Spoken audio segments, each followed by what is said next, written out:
Stand by to launch FanStream Sports. 3, 2, 1. Let's start. Hello, sports fans. Welcome to FanStream Sports. Nothing but pure sports. This is the JP Show. JP, it is so good to hear you back on the air. Stand by. Now, here's JP. All right, welcome in to another edition of the JP Peterson Show, coming to you live from the studios of RHS TV. Download our app at RHS TV. You can watch us on your big screen each and every day. Globally, as we come to you each and every day here from St. Petersburg. And we got lots to get to, a lot of news yesterday that we hit on our show as it was popping up yesterday with Derek Carr and Devin White, so we have a little bit more clarity to some of those stories, so we can get into those stories as well. Rich Eisen throwing out Tom Brady coming back. Come on. Our man Dan Lucas led his show last night with the Brady rumors. Good morning to you, Nick Geddes. How are you? God damn you, Rich. Damn you. Damn you. Can we just move on? Just when I thought I was out. We gone like yeah, a nice. Bring me back in. We went a nice 2 weeks with no Tom Brady stories. Really didn't. And then you had to bring us back. Did your folks at Outsider go, oh, I need 6 Tom Brady stories today? It was juicy. Yeah.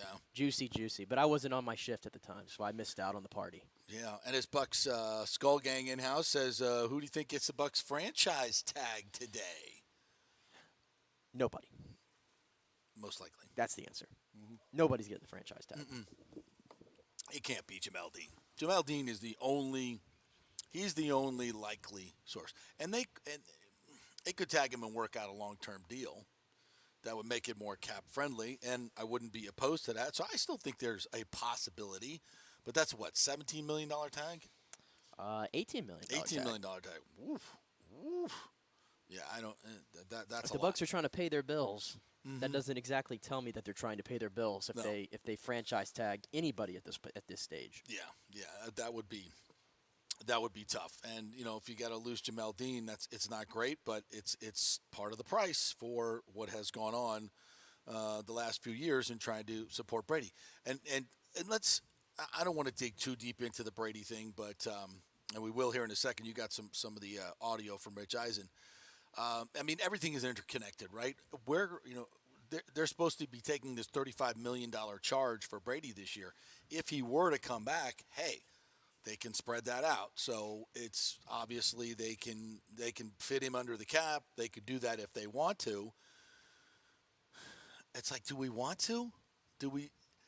I mean, it's crazy to talk about it again, but what I saw last year, it's like it is what it is. Even though it's Tom Brady, it's 18 points a game. It's no RPOs, it's no waggles, it's no rollouts, no sprint outs, no nothing. Just stagnant offense that people have caught up to, and you don't have the receivers that you had that made it work in 2020. But this isn't a return to Tampa Bay if he comes back, though.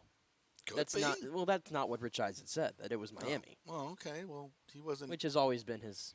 He wasn't at the UFC fight with the Miami Dolphins with Stephen Ross, was he? Oh, so now this makes more sense, doesn't it now? Mm-hmm. Yeah. Who was he with? He was with all those Tampa buddies.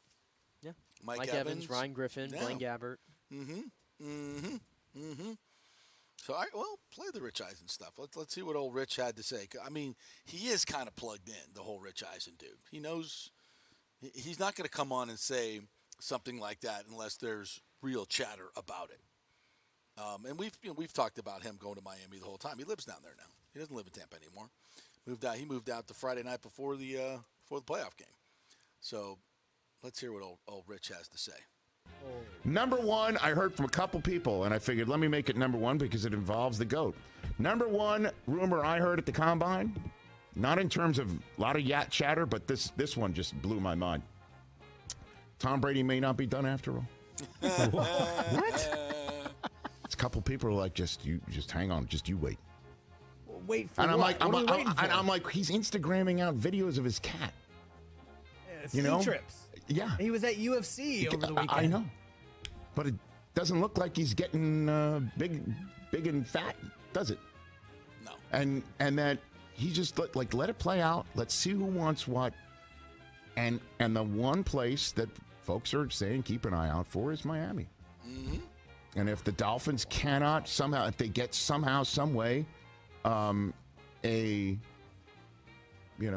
doctor's report, a piece of information from a medical evaluation of Tua that he may not be ready to go, and suddenly there's Tom Brady sitting in Florida, where his family is located and where he can easily locate himself. Keep an eye on that, I was told by a couple of birdies Good. at the combine.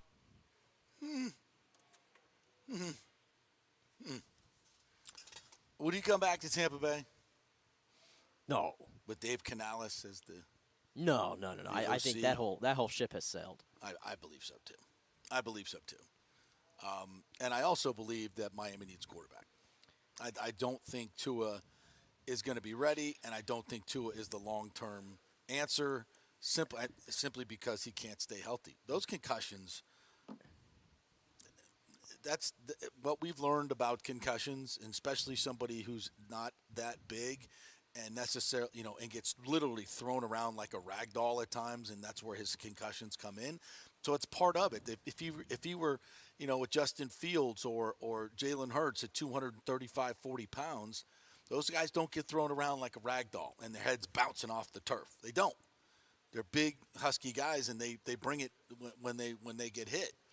And Tua is fragile. He's a hell of a player. He turned into a hell of a player. Give it half a year, though. He's small, and I just don't see the longevity there. And if you're and now you're at the point with Miami where you have to, pay him long term. You're not doing that. That's franchise suicide. And to guarantee him $120 million. And break down what's been going on with Miami lately and the messages. First of all, I think you're getting mixed signals from Chris Greer and the Dolphins brass lately on Tua how they really feel about him. Would they want to give him a long-term deal? Do they want to pick up the fifth-year option, which they have until May 1st, I believe, to do that? And Chris Greer has kind of said, we've talked to all these medical evaluators, and we don't feel that he's more likely to get injured than anybody else. But of course, it's all little. There's a lot of messages going on, and then you have all these people saying, well, there's no way they're going to go with Tua, right? But it's all like just speculation. But then Josina Anderson, who's a legit reporter and is in the know with this stuff, and this kind of went past people, but I wrote about it the other day.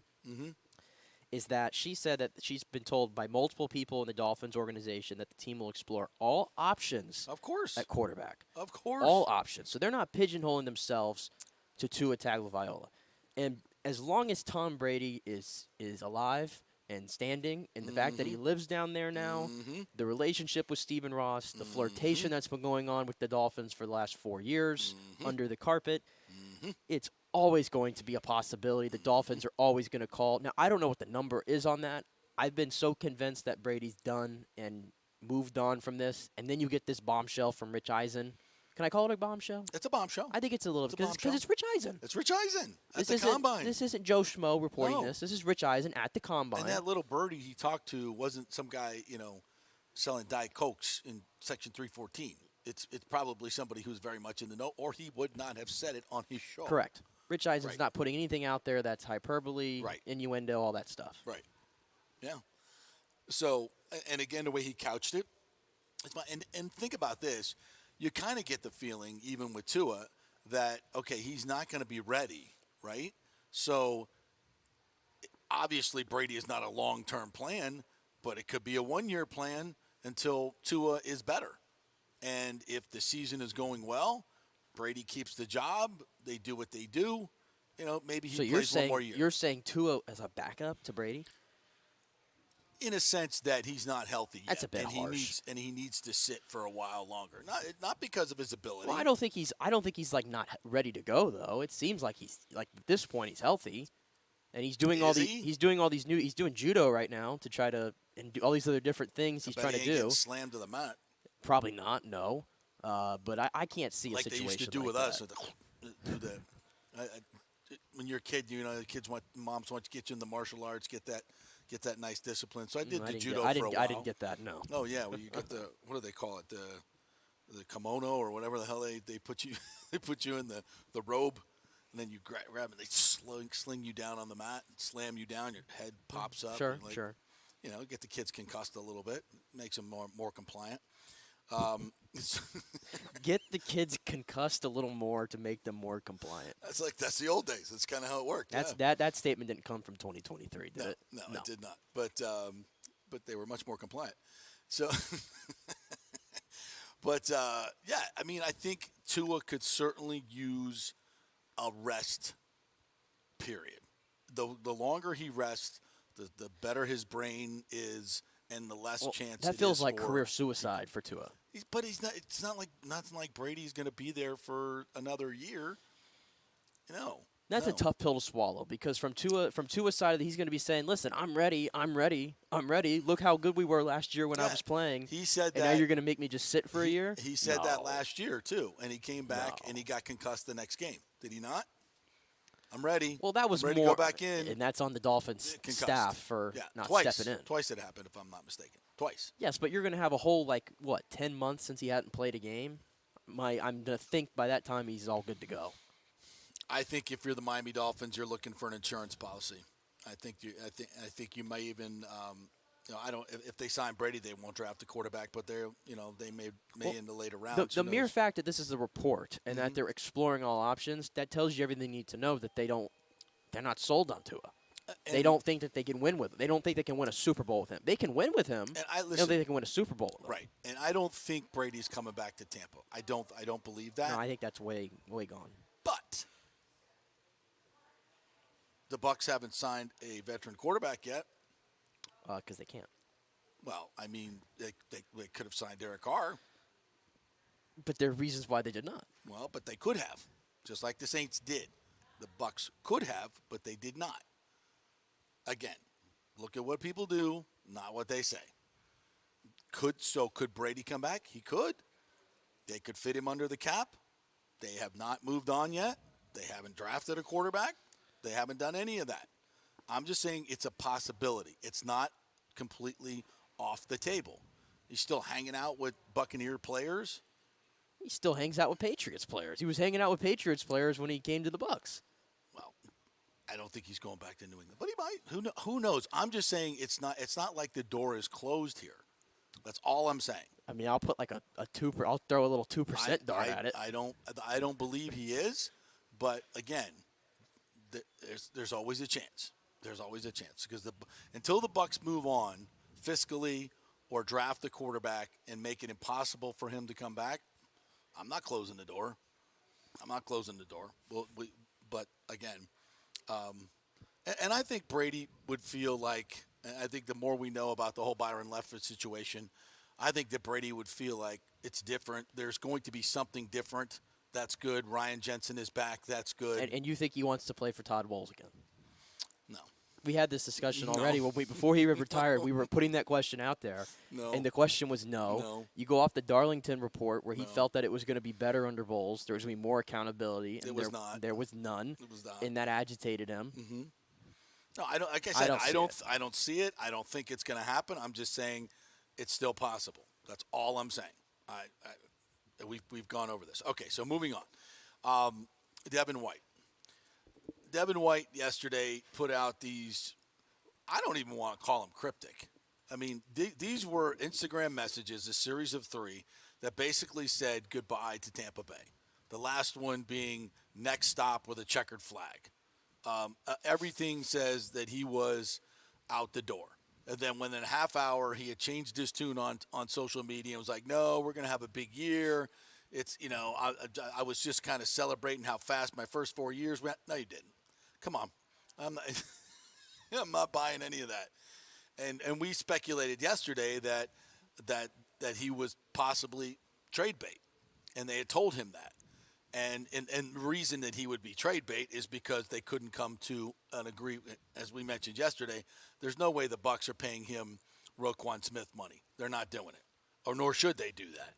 So obviously they've been in contract extension talks. We heard Todd Bowles and the way he talked about Devin White the other day. It certainly didn't sound like a head coach that wanted to trade him. But in the end, it's not. That could also be coach speak to keep his trade value up. So let's just be honest about that. And if they went to him, and I'm sure they did, obviously they're working on the cap. If they want him around, Well, they want to work out a long-term extension that would lower his 11.3, I believe it is, million cap hit this year. Now, in order to do that, though, the package is not going to be worth what Roquan Smith. And I'm sure his agency, Devin White agency, said that's where we're starting. The salary cap went up, so that's where that's the lower end of what we want. And I think the Bucks, as much as they love Devin White, said he's not worth that. We can't do that moving forward. So they're in an impasse. And I think that's probably where those tweets came from. And his agency and probably the Bucks called him and said, look, if we're continuing to work on this, putting our stuff out in public is not going to help the process. So you need to change that. And that's exactly what he did. So I would predict that that's where this situation is right now. They're trying to hammer out a long-term extension. And the bottom line is, folks, if they're not close, and my guess is they're probably not close, then he does become trade bait because you don't want to lose him. You don't want to have him play his final season and then just lose him for nothing or draft compensation, which I think they're getting a 5th and a 7th for losing Whitehead and O.J. Howard, or a 5th and a 7th. So that's all they would get back, whereas his trade value right now would probably be worth Roquan was a 2nd and a 5th, so somewhere in that category. Yeah. And I was looking this morning trying to compare Roquan Smith to Devin White. First 4 years of their career. And Roquan's got the edge on tackles. Devin obviously has got the edge on sacks and quarterback hits. It's not even close, 55-17. Right. Roquan's got 4 more picks than Devin. The interesting thing with Devin, though, is he's got the Pro Bowl to his name. And is that even a thing anymore? You may say it's not a thing anymore, but I'm just going to point it out. Yeah. In the NFC over the past 15 years, and because of the way the voting's set up, it's tremendously hard to be an off-ball linebacker and get voted into the Pro Bowl because of the system, because they loop all the linebackers together. Right. That's why Levante never got in his entire career. Devin was able to get through that, and he's got the Super Bowl champ, so he's going, okay, I got the accolades here. Mm-hmm. I'm the captain of my defense. Roquan in his first 4 years, there was no Pro Bowl appearances. There's no significant playoff production, no signature moments. So from Devin's perspective, from his bargaining perspective, he has legs to stand on. Sure. When you compare it to Roquan Smith. Sure. I just come back and argue and say that Roquan's a much more controlled player than Devin on the field. Mm-hmm. Much far better in coverage. Yep. And I think more that consistent. More consistent. And he's trending in the right. Mistakes. And he's trending up right now, as he was an All-Pro in 2022, finally in his 5th year. Right. And Devin seems to be coming off maybe his worst year. Yeah. I mean, I think all of that's fair, and that's probably why they're at an impasse. Because I don't think the Bucks feel like Devin is that good. I feel like they think he's a really good player, but not elite money type player. And I also don't think they're in a cap situation where they have so many other needs at those critical positions where inside linebacker is not as critical, right? We talk about corner, quarterback, edge rusher, left tackle. Those are the premier positions, right, in the league that you're going to pay big money for. Inside linebacker is not one of them. And if you're in a situation where that guy is a transcendent player, okay, I think maybe you make that deal and your salary cap is in such a situation where you can do that. The Bucks, I don't think are in either of those categories. So that's why I think there's going to be a significant impasse here, and I'm not sure if that's something that they can get past. And I'm just going to say this based on last year's reaction to the loafing and the other stuff, that, is Devin White the type of player who would pout if he didn't get the contract that he wanted? Would he hold out? I don't know. I wish I could say absolutely not, but I don't know. And that's his business, and, however you want to run your business and take care of your family, I get it. I would hope that Devin White would realize what his real value is to this team, sign a deal that may not be exactly what he wants, but can maybe get some more guaranteed money in more years. And that, I think, would be a better way for both parties. But still, I think it's a huge chunk of the salary cap that I would rather allocate to other positions. I'll try to answer the first part of that question about the holdout. I don't see it myself, and I don't know if you get the same kind of feel for Devin White. he seems like the kind of guy like he'll play wherever, whenever, and he wants to be a part of it. Does that kind of strike you as the kind of guy he is? He seems like a guy who genuinely loves football. Yeah. And wants to be out there no matter where it is. No question. So holding out, I don't think that would be maybe his style, I guess, per se. But then again, I mean, you've seen a lot of guys in the NFL that have held out lately. Right. And you might have said the same thing. So it's kind of hard to judge from that standpoint. I'll ask you this. What is a contract that is comfortable to you for Devin White? If you had the books right now, going off 4 years and trying to project the future, what is the number that would be comfortable, you think? I would have to look at some of the comps, to be honest with you, which I have not looked at in terms of linebackers. I would have to look at a lot more comps. I'm looking at the PFF grades from last year, and Levante David is ranked third at inside linebacker behind Bobby Wagner and Fred Warner. Trying to see where. No disrespect, but you can just keep scrolling. It's going to go all the way to the bottom, right? And probably the next page. Yeah. Wow, he's not even in the top 50? No. What? It's such a weird disconnect. There he is, right there. There he is. Wow, it's way down the list. That's about 60. And that's not the end-all, be-all, but at the same time, I mean, look at the best linebackers in the game are all at the top. Yeah. Yeah, it's weird. It's weird. His perceived value and stardom is so much different than his. And we watch the tape and we know it inside and out. And I agree more with PFF than I do the people that think he's a superstar, which includes his coach Todd Bowles. And Todd Bowles knows a hell of a lot more about linebacking than I do. Yeah, and by the way, I have the list right here. You're looking for the comps. There's not many inside linebackers who are making more than $10 million per year. Do you want the list? Here's the list. Yeah. Bobby Wagner. Yep. Devondre Campbell. Who, by the way, is on the market as a free agent. Yes. Yeah. Devondre Campbell. Jerome Baker. Levante David. Foyesade Alukan from Jacksonville. C.J. Mosley. Shaq Leonard, Roquan Smith, Fred Warner. There's not many that are making more than $10 million. Right. And that's what I just named, like 9 names maybe. And it ranges literally from $10 million all the way to the top of the food chain, which is Roquan at $20 million. Does he fall in line with any of those names? I mean, a lot of people would say yes. I just don't. From the way I when you break down the tape, no, he can't get off blocks. He overruns plays. He overruns sacks. He is not great in coverage. I mean, what is he great at? Running sideline to sideline, running really fast and making tackles. Okay. I want some guy that's going to plug, just make the plays that you should make, not the spectacular plays. I'll leave the spectacular plays up to my edge rushers, my corners, my safeties, those type things. I just want a solid guy who's going to stop the run and be decent in coverage and be able to cover some running backs out of the backfield and make those tackles. And too many times I don't think he lives up to that. But he makes the splash plays. I don't think there's a better blitzer in the game from the inside. He overruns, but when he overruns them, sometimes he gets there so quick he forces them into the arms of other guys. So I just think, first of all, what went on yesterday was, again, a sign of immaturity. Do you want the leader of your defense doing that on Instagram? No. The leader of your team?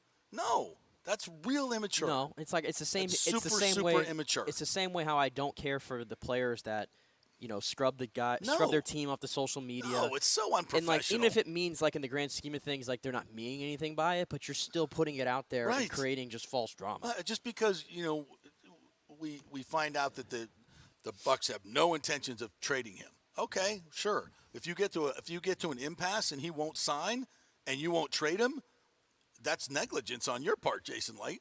If you don't, we're not going to trade him. You're going to let him play out his contract and just lose him for nothing? Well, that's not smart. That's not good business. That's not in the best interest of the team. So to say they have no interest in trading him right now, well, if he has interest in holding out for $20 million a year, well, then you better trade him. I mean, isn't that kind of what happened to Bobby Wagner? They like him. He played great. He was good, but it's just too much money at that time for the Rams. They have to get their salary cap in order. Yeah, because they're just not in a position right now to compete. And having a 32-year-old linebacker, albeit really good, it's not worth it for where they are Doesn't right mean now. he's a bad player. It just means it's not a good fit for right now. And I'm sure there are defenses out there that look at Devin White and say, we need that type of guy. We need that type of guy. I just don't think he brings that kind of value to the Buccaneers right now with the salary cap situation they're in. All right, so and we also talked yesterday. We'll get to some of the comments here because you guys are talking some Buccaneers, so let's get to it. Buck Skull Game says, who do you think the guys will in the franchise tag to see? We said Jamel Dean. I think he's the only one that is an option at this point, right? I need to know. Need an explanation from Buck Skull Game here. When he says tag SMB or David, you want to give Sean Murphy Bunting $18 million. You can't be serious. Is that what I'm hearing? You can't be serious. I don't want to give Sean Murphy Bunting $8 million. I don't want to give him $5 million. No. Levante David, what's that tag at? Probably around $10 million, a little less than he played for last year. If I wanted to get Levante David under contract, I would sign him to. Yeah, I'm good on the Levante. I'm good on the tag for Levante David. What is it? That's $20.9 million. Is the tag for the linebacker? Yeah, the linebacker tag is the second biggest tag that there is out there. Is that edge rusher though? I don't know how they do. Do they lump the inside linebackers? No, defensive end is 19.7. Inside linebacker tag is $20 million. Linebacker is $20.9 million. Oh, hell to the no. Yeah, it's a no from me. Yeah, that's an absolute no. And James says, I guess there's still hope for Brady. I mean, in Tampa, I wouldn't say there's hope. I would say the door is not completely closed. It's slightly. It's actually closed, but it's unlocked. Right? I think we'll say that. Door's closed, but it's unlocked. Yeah, but there's another one to open. You can still get in. You can still he could be the guy behind door number 2, but it may be door number 3. He got through the sliding glass door, but now the real door is there and it's dead bolted. And no, it's not dead bolted. That would mean the Bucs opinion. have already moved on and signed somebody else. Give it 2 weeks. No, give it 2 weeks. I think you're right. I think that's where it's headed, but it's not. Factually speaking, it's not closed. Well, I'll tell you what the door is really closed on, and this one. Do you guys think Jameis is coming back to the Bucs? Hell no. 0.00. As their emergency veteran quarterback? 0.00. Yeah, it's just, and I think that's one of the problems. Jameis has such a flamboyant history here. It's almost like there's too much to put in the room, right? It's a little too much baggage. It's just we can't be. We've had to completely tear it down and build it up to what the Bucs are, and it was the Jameis era that was a big part of that. I think too many Bucs fans are scarred from that, including I, that had to try to defend Jameis for 5 years. Scarred. I'm done. I'm moving on. Right. No. Right.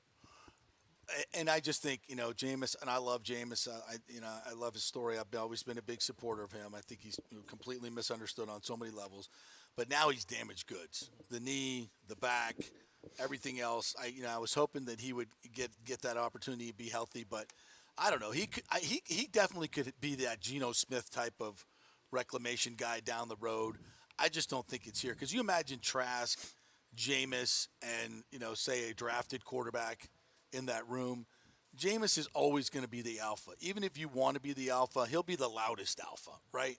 I don't know if that's an environment that I want my developing quarterback in. I can see StubHub filling up right now with Bucs tickets at the discussion right now. I can see it. Nobody's going to go see Jameis Winston play football again in Tampa Bay. But I can guarantee that. I'm not saying you bring him here as a starter. I'm not saying that at all whatsoever. But they're gonna bring in a veteran, right, to compete or Correct. maybe be a safety valve if Trask just completely craps the bed or gets hurt. I compete with him. Yeah. I'm not giving Trask the job right away. You kidding me? No, I don't either. I don't want that either. Aaron Rodgers might go to the Jets. Helps out the NFC. Yeah, absolutely. Makes the NFC even easier than it already is. But there will be teams that bounce back in the NFC. I think the Saints will be one of them. With Derek Carr, I think the Saints are I don't think they're a Super Bowl contender, but they could be. They could be, depending on how they draft and where they go. Well, the NFC is weird. I'll put it like that. The NFC is very weird. Mm-hmm.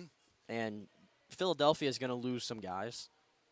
I don't think they're going to be the same team we'd imagine. San Francisco, we have to see what goes on there with quarterback.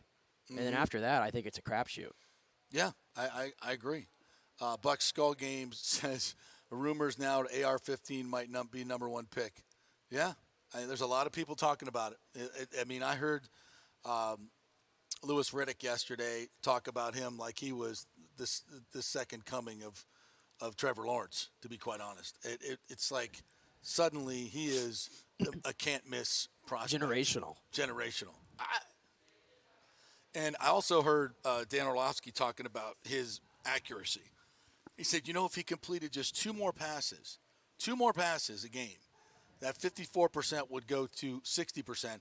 And the University of Florida's receivers were ranked 106th in drops. They were 106th worse. So they were, there was, so that's two drop balls a game. His completion percentage goes from 54% to 60%. So, I haven't digested the entire volumes of the 13 starts of Anthony Richardson. I do remember the FSU game, and I remember saying, wow, in the first half, I'm like, wow, he's really good. He had a couple of big deep balls that were right on the money. And then in the second half, I think he went 13 straight incompletions. But fundamentally, he can definitely change a lot of that. And the way the NFL is going, he's going to be a force. And I don't know if he's going to be consistent enough to be a consistent winner. If he's going to be accurate enough to be a consistent winner. But you know what? I think the talent is dizzying. There's no question about it. And there's a chance that people talk him up all they want, and then he just starts falling in the draft, like Aaron Rodgers did. And he's sitting there at 19, and the Bucs will be like, be interesting. Baker Mayfield at $10 million per year? No. I don't know. I've seen his name thrown out there a lot lately. Was it Baker Mayfield and Drew Lock? Yeah. That were thrown out there? Yeah. And Geno, of course, with the connections to the Seattle guys. Well, if you're making me pick between Baker and Drew Lock, I guess Baker. Yeah, I got to say Baker. Because I feel like everybody uses the Drew Lock that he played in the Canales system, and I guess my rebuttal has been, did he play? Yeah, that's my point. I'm like, well, he didn't win the job. First of all, and there wasn't a Canales system. It was the guy from the Rams. I'm forgetting his name now. The offense coordinator, because he wasn't the offense coordinator. So, maybe is that the system that Canales was going to use? Yeah, I guess. But I just don't. There's not a big enough connection there for it to trump the fact that he's just an average dude and not a very good quarterback. What else we got here? Hell no to Jameis. Brissett is probably the vet. I think you're right on that. Locke is most likely to be the vet to compete against Trask. I think it's Brissett or Locke, or Baker Mayfield. I would put those three in my top three. I don't think it's Garoppolo, but I do think the Bucs are going to draft the quarterback. I do think. See, Joe F. says, and he's a big Gator fan too, AR is being set up to be a huge bust. All the talent in the world, but it's going to take a few years to be anything. It's just the fact that he hasn't played a lot of football. And you can say that he's got all the talent in the world, but when you're throwing to the wrong guys, and these defensive coordinators are smart, man. They set you up. They used to do it to Jameis all the time. They show you one coverage and then, put a robber down in there that the quarterback doesn't see. Next thing you know, it's a pick six.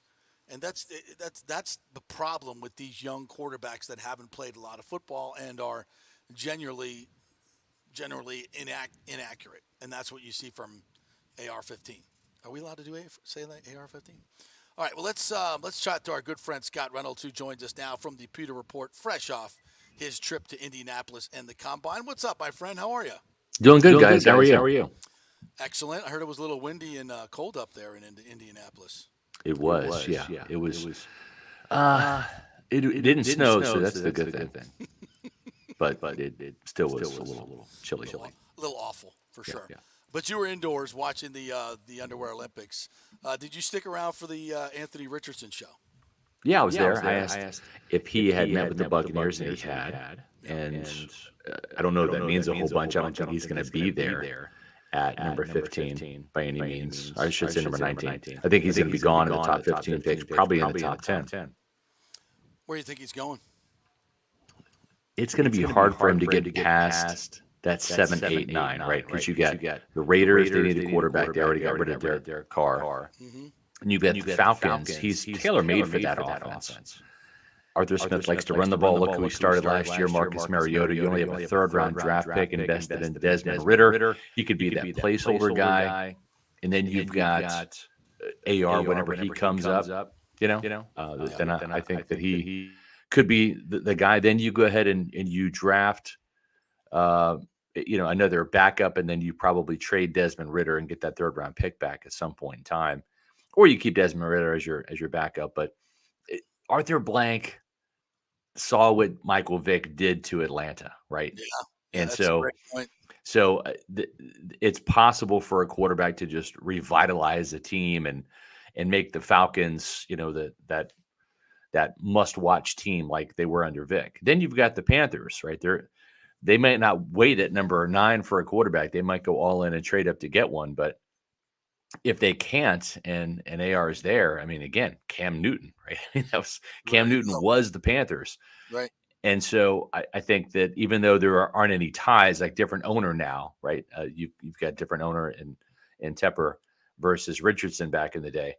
But still, if you can draft another quarterback that can revitalize a team, have that exciting star power, fill the stadium, I just don't see Anthony Richardson with his talent and his physical abilities and tools and upside and potential. Potential is the scariest word in the NFL. Right. But I don't see him getting out of the top 10. So it's kind of a moot point. I even wrote that, they met with him, the Bucs, but they're not going to draft him because he's not going to be there. Nor should they go up and get him. He is not the right player at the right team at the right time. Todd Bowles wants to win now. He needs to win now. He doesn't have time to invest in a project quarterback. They already have enough of a project quarterback in Kyle Trask. So Now the interesting thing is I did talk to Anthony Richardson about Kyle Trask. I talked to Richard Garage, the left tackle for the Gators, who was also there, plus Justin Shorter, the wide receiver. All three of those guys raved about Trask, like gushed about him. And I've always been a big believer in compliments. Somebody doesn't have to compliment you, right? It would have been easy to say, Trask is going to get a chance this year and hopefully he does good things. Like that could have been it. Right. But for those three former Gators to literally rave and gush about Kyle Trask, right? Just Richardson, I think, gave me like a paragraph rather than a sentence or two of glowing comments about Trask. And so it kind of gives you hope a little bit, right? It's maybe listening to those guys, they're drinking the same Trask Kool-Aid that Jason Light and Todd Bowles are. I heard you talk about the quarterbacks beforehand. I think you're right. I think, listen, it could be a situation where they sign both Drew Lock for super cheap, right? He could be the experienced number 3, and he knows the offense. He can kind of help the other quarterbacks in the room, kind of like what Blaine Gabbert did for Tom Brady and for Kyle Trask. And then you have Jacoby Brissett, who is probably used to being the placeholder now, right? He was kind of the placeholder for Tua, the placeholder for Deshaun Watson in Cleveland. He's used to being that guy. I don't know that Baker Mayfield, and as much as I agreed that there's more upside there and more potential with Baker Mayfield, I don't see him, saying, "Hey, Trask, come over to my house. Let's study together. Let's learn this playbook together." I think he's more of a cutthroat guy. Like, I want to be the starter, and I'm going to make sure you're the number 2. Yeah. And it just seems like the Bucs are all in on giving Trask the opportunity to be the starter this year because they only have 2 more years left in his contract, this year and next. They have to find out, is he a capable NFL starter now? Right. And if they can't find that out, then I think they're going to draft a quarterback next year because next year's class has a lot better options than this year's class does. Do you think there's anybody, before we go too far past that, because I want to make sure I dial in on Anthony Richardson, what is your evaluation of him as a pro? Do you think he can be a good pro in 2 to 3 years immediately? I mean, I know it depends on where he goes, what the system is, what kind of coaching he gets, what's around him. But what's your best guess? The accuracy is an issue, right?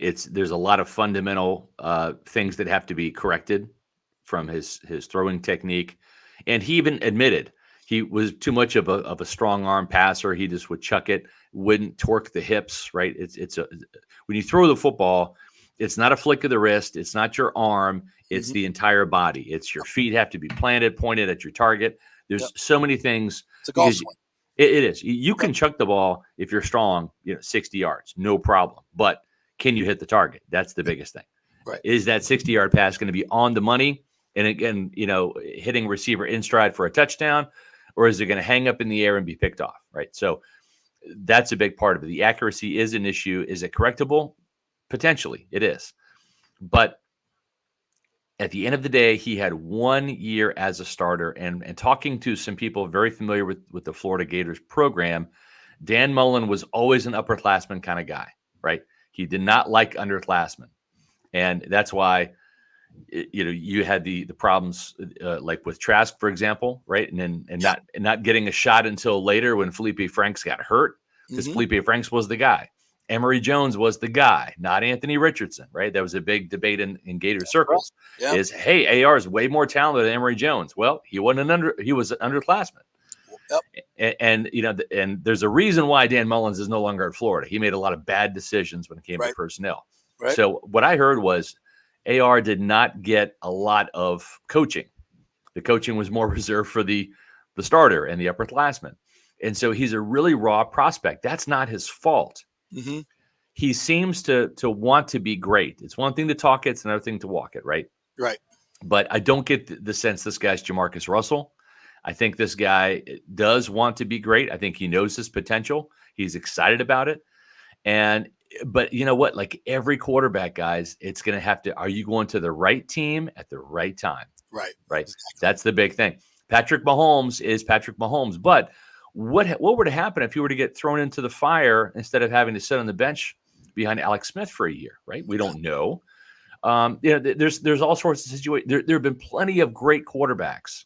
Like if David Carr had gone to another team other than the Houston Texans, where he was absolutely like roadkill, just slaughtered, didn't have a chance because their offensive line was in shambles for years.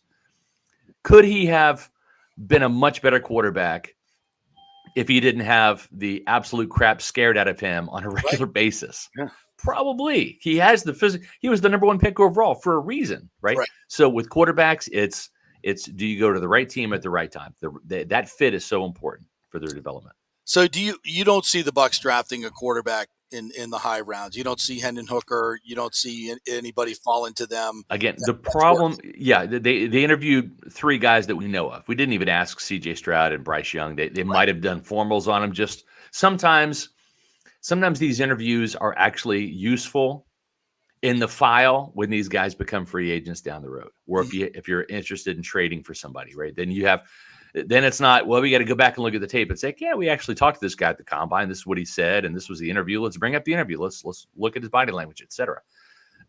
So they interviewed Will Levis from Kentucky. Again, don't think he's going to be there. Interviewed Anthony Richardson and interviewed Hendon Hooker from Tennessee.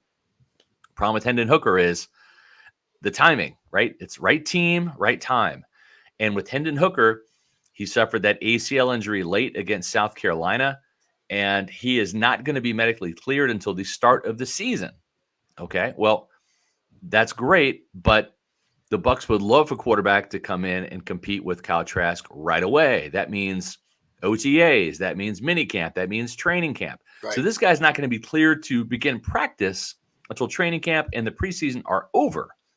So essentially for him, it's a redshirt season for anybody who drafts him. Mm-hmm. So what you're saying is we're going to spend a second-round pick, and trust me, the Buccaneers have a lot of needs right now. Yeah. It's almost a luxury pick, even more so than Kyle Trask was a luxury pick in 2021 because the Bucs had already re-signed everybody. They didn't have any holes. So I don't see Hendon Hooker being drafted by the Bucs unless he maybe falls in the third round, but I don't think it's going to happen. The other quarterbacks, maybe Aiden O'Connell on day 3 from Purdue. There's just not a lot of good guys in this year's draft class. We looked at the Senior Bowl, and it was all just a bunch of garbage, really. And other than quarterbacks, is there another player that might be on the Bucs' radar if they keep that pick at 19 that had a really good weekend? Because obviously all the coverage has been dominated by the quarterbacks here.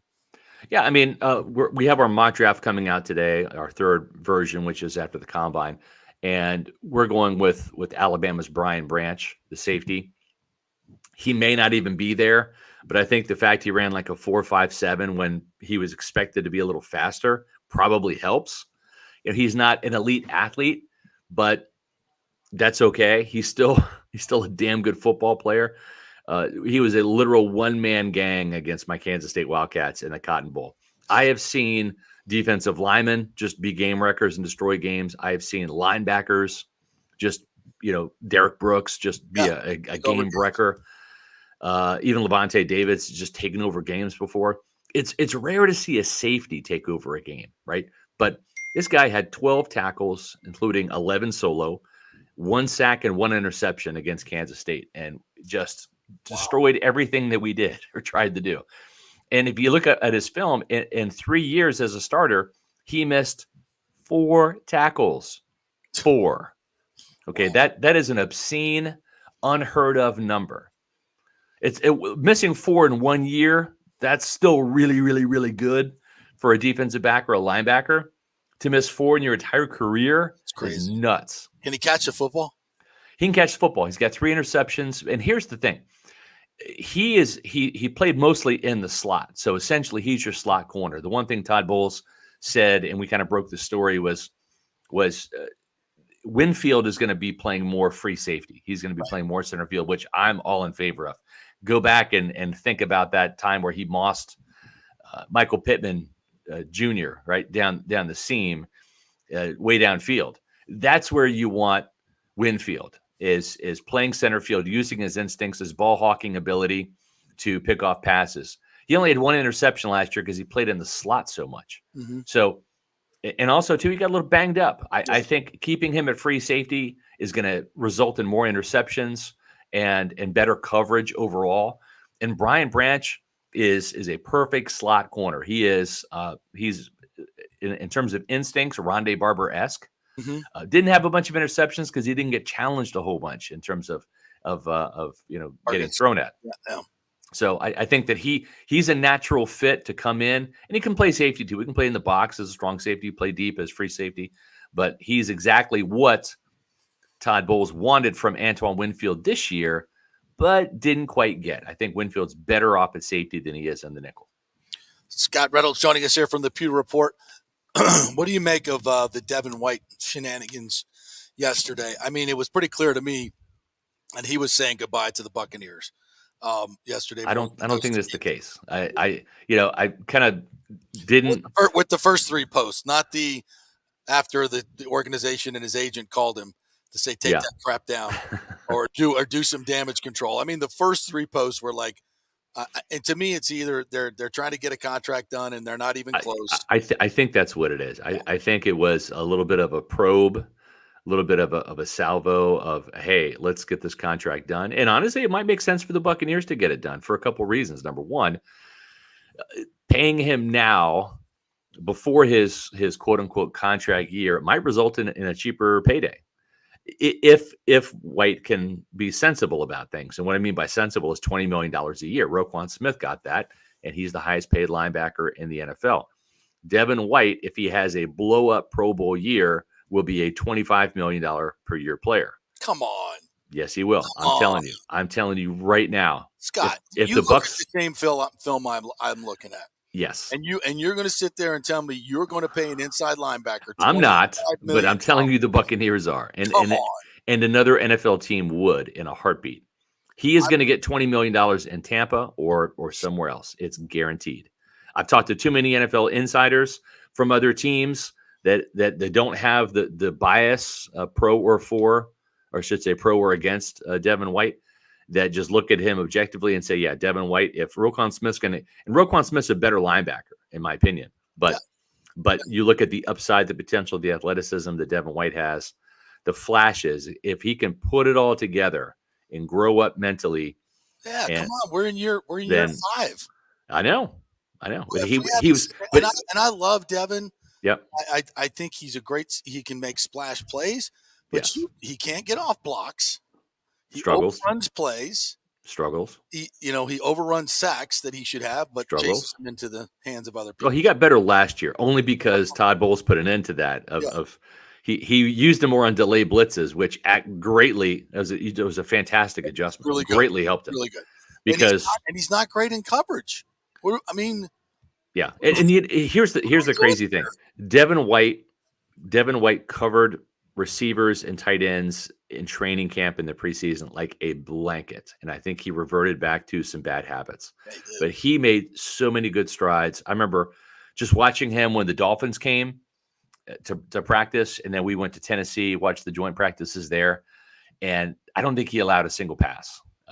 He broke up passes, covered people and all of a sudden you're like, wow, this guy's got it figured out. He has got it figured out. He made huge strides this offseason, and then he reverted back to some bad habits. So we'll see. All right. Who do you think gets the franchise tag today, if anybody? From the Bucs? Yeah. Nobody. I don't think anybody does.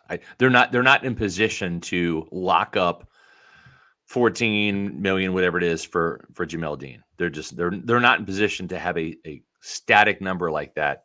Matter of fact, that's why I think the Buccaneers, if the White camp could come to their senses and do a reasonable deal, I think the Bucs would love to do a contract extension with Devin White to reduce that $11 million fifth-year option number to something more manageable, like in the single digits. That would help their cap room immensely.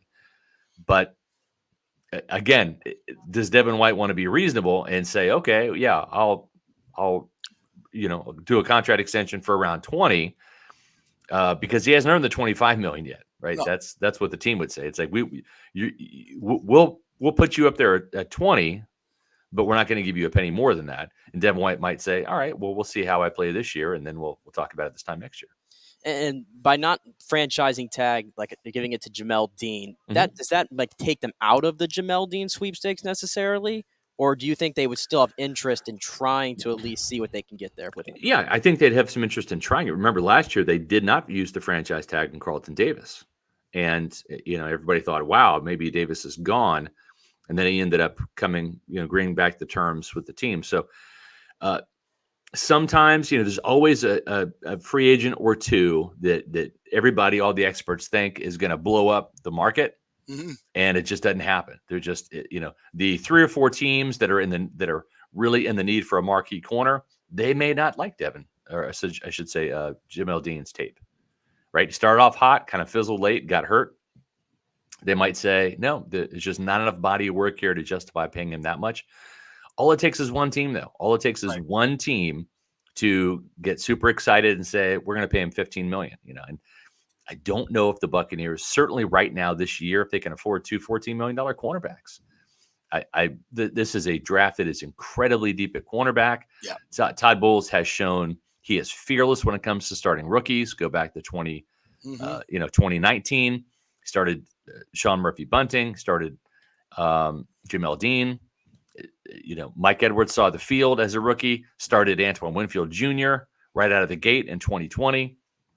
He does not care. He's got Zion McCollum in the hopper.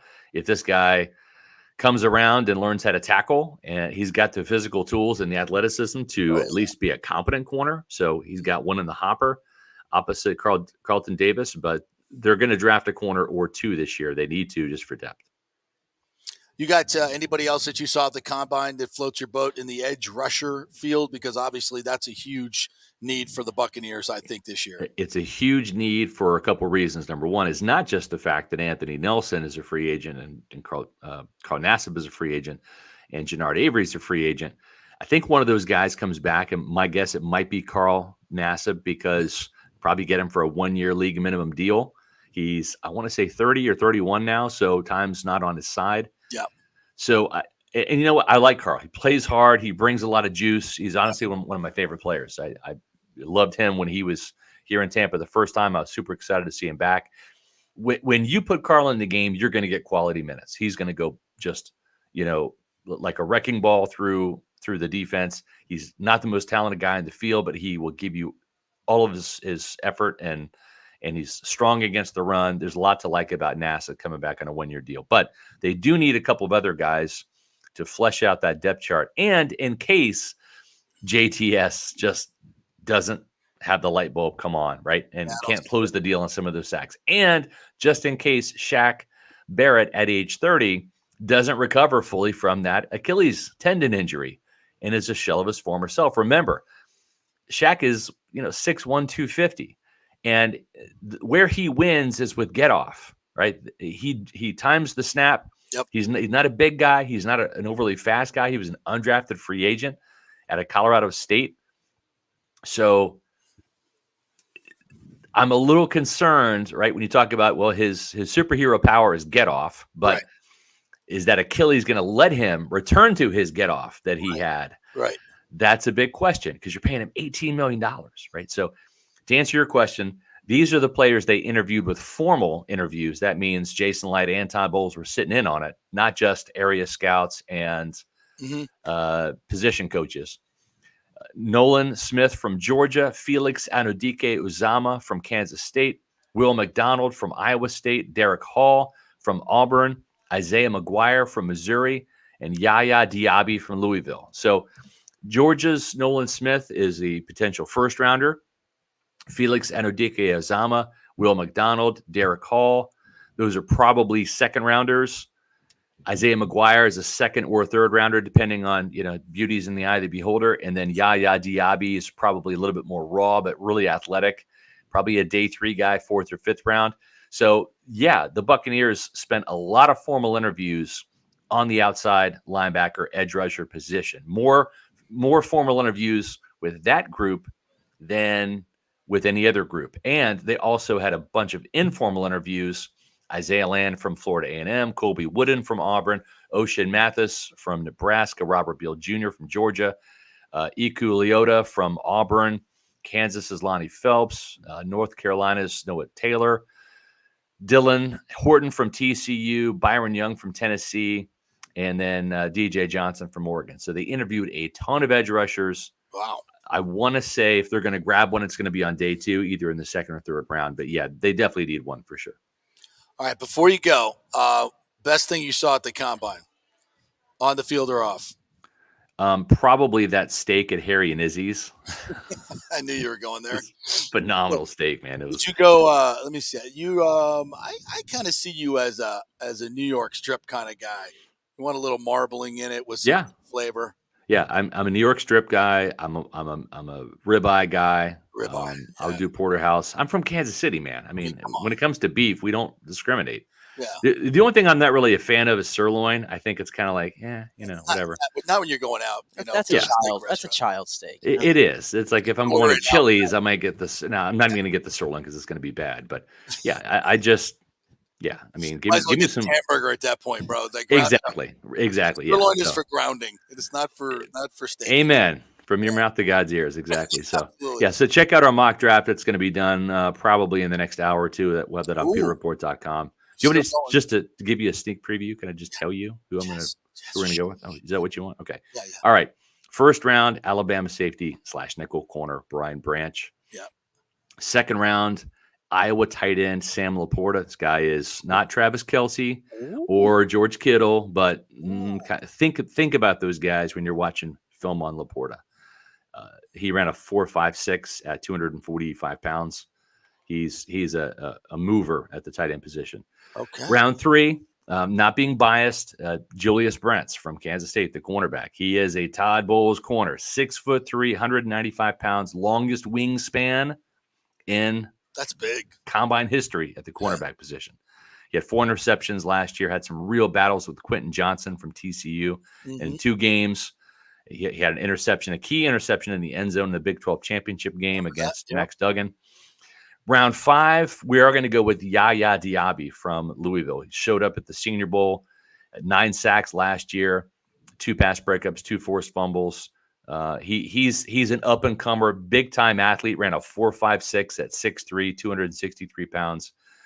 He is one of those developmental guys that can come in and get you a couple sacks, but he might be a double-digit sack guy down the road. Round 5, the Buccaneers need a possible replacement for Levante David. Cam Jones from Indiana. He did not run well, ran around 4.7. I think he's going to time faster than that at the pro day, but that might be enough to push him down a little bit. 6'1", 226. A very productive guy. Big time, smart player. I mean, honestly, when we interview these players, the media, you have an opportunity to assess how smart some of these guys are, what their football IQ is. About probably a minute into my Cam Jones interview, I'm just thinking this is a Todd Bowles player. This is a Todd Bowles player. Round 6, it's interesting because the Buccaneers, they're going to start Rashad White at running back. They feel like Keyshawn Vaughn can be a good change of pace, kind of pounder, angry runner type as a backup. Remember, they have 3 third-round picks invested in both guys. Yep. And Vaughn is in a contract year this year. He's got all the incentive in the world to show out a little bit. Mm-hmm. So, but they also need to get faster. They need more speed on offense. And so Keaton Mitchell ran a 4.37. He's a little undersized guy. I think work done, 5'8", 179. But he can catch the ball extremely well, averaged about 10.5 yards per catch at East Carolina. Wow. Yeah, and he averaged 7.2 yards per carry, ran for 1,452 yards. 7.2 yards a carry? Yes. Yeah, and had 14 touchdowns. Whew. He once there's a crease, he's gone. Nick, I'm sure you watched him at. I was gonna say, why'd you have UCF. to bring him up?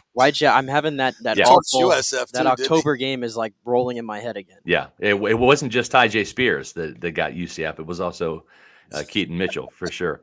And then in round 7, then you've got and what I'm doing is I'm giving the Bucs a couple extra compensatory picks. They're going to get one in the 5th and one in the 7th. Yeah. So in the 7th round, there's 2 guys.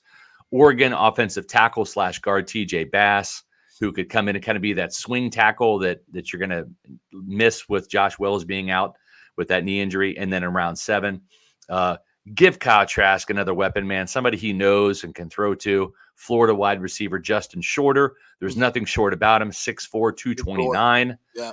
And he's he averaged 19.9 yards per catch last year, catching passes from Anthony Richardson. So Shorter would be a good developmental wide receiver. Give the Buccaneers some size too, not just Mike Evans, but another big wide receiver. It's a huge draft for Jason Light. It's a huge draft for the franchise. Huge. They got to get a lot of good players in this one and that's how you make up for all the salary cap stuff that you had to do. Yes. You go find some cheaper players that are good, that can play. Yep. And I would say they need 2 impact players. And what I mean by impact players is a Wirfs and Winfield kind of draft, right? Yep. Mm-hmm. But they also have got to find what I would they got to find 4 to 5 starters, right? And think 2018, right? When you had Vita Vea, you had Carlton Davis, you had Alex Kappa and Jordan Whitehead, right? Yeah. Those 4 guys were 4 starters, plug and play starters. They're going to have to probably get 4 or 5 starters. 2 of those are going to have to be a Winfield Wirfs type. Pro Bowl type guys. Pro Bowl type guys. Agreed. Yeah. Hey, happy hunting, Jason. You're going to need it. Hey, Scotty, thank you so much, man. Always appreciate your great information here, and we will be following Pewter Report, all the podcasts, appreciate it, YouTube, and all that stuff. Thanks, buddy. Appreciate it. You got it. Thank you. Scott Rounser with a little preview of the mock draft. That was exciting. I was very excited. If they can get all those guys that he just mentioned, that's a hell of a draft. That's if those guys fall to them, it fills all the needs. And he hit it there at the end. They just need guys that are able to come in and contribute right away, because last year's class, you didn't really get a lot of that. Mm-hmm. I mean, they all played, but various degree of impact, not really high. I might disagree with him there. I love the player in Laporta in the tight end role, but I think 2nd round tight end, I think we may have some more pressing needs. I don't know. I keep seeing a lot of buzz like that about the Bucs in this tight end class is like generational. Yeah. Yeah. I mean, this Laporte, I saw John Ledger was posting a lot of his tape yesterday, and it got me sold on it. Yeah, it's like he's an Iowa tight end. Iowa tight ends, you know how they do in the NFL. Not so bad. Yeah, I mean, and it's becoming such a crazy position of like import. It's always the throwaway position, but now with RPOs, it's just if you have a tight end that can block, he becomes such a it's hard to read. Is he blocking? Is he going out? And those guys that are that really have a good feel for the running down the seam and making those catches, especially in the red zone, they become just so incredibly valuable. Yeah. And that's what I was going to say. I've said it last week when we were talking about like K-Dot and everything. I think the Bucs are definitely looking for a speed upgrade, an athletic upgrade. Mm-hmm. He just mentioned Laporta ran 4.54, K-Dot ran 4.78. So there's a pretty that's low. 4.78. 4.78. So there's a gap there. I think the Bucs need more speed and athleticism, and that's why they're looking there. I think Cade looks faster now, maybe because he's such he's a loper. Yeah, you know how I feel. I mean, strides. combine times aren't the end all be all. It's about game speed. But this Laporta, he has the game speed to get by corners as well. Yeah, it's not a terrible pick. I mean, I'm going to say I hate it, but the Bucs have a lot of big needs, and if Jamel Dean goes, you got to get a starting corner. And I think you need a starting edge rusher too. Yeah, and I think that's those first two picks should be in that realm. Because as good as the tight end class is, it means that there'll be some that are pushed down too. And they're not. By the way, this is official. They're not using the tag on Jamel Dean. Yeah. So that's officially official. Yeah. That pretty much thought that was going to be the case. All right, we'll take a break. We'll come back on the other side. Michael Young's going to join us from Indy Motorsports Radio. Really fun guy. I did a TV show with him yesterday here at RHS TV, and we're going to unpack the magic that is IndyCar radio and how they do it. If you've ever heard it, it's pretty amazing, and we'll give you a snapshot of it. We're brought to you by the Jeeves Law Group, JEEVES lawgroup.com, and Bay Area Modern Medical Center, BAMMC.com. Back in 3.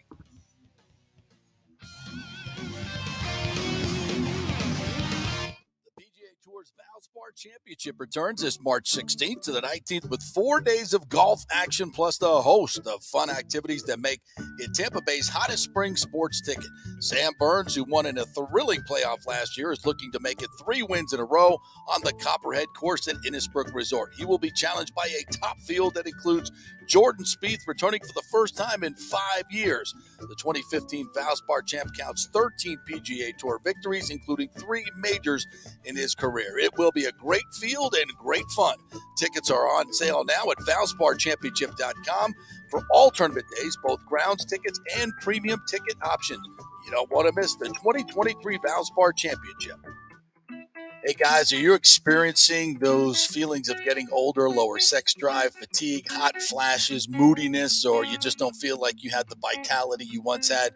It's a chronic problem here in the United States. You're not just getting old, it's likely low testosterone. Studies over the last 20 years show a shocking decline in younger males aged 16 to 39. Older men have seen a sharp decline as well, so do something about it. Go see my friend Christopher Lugo at Bay Area Modern Medicine. Look, testosterone replacement is not a frivolous treatment. It takes a professional, targeted approach that focuses on total body wellness, vitality, and emotional stability, not a one-size-fits-all approach like many clinics use.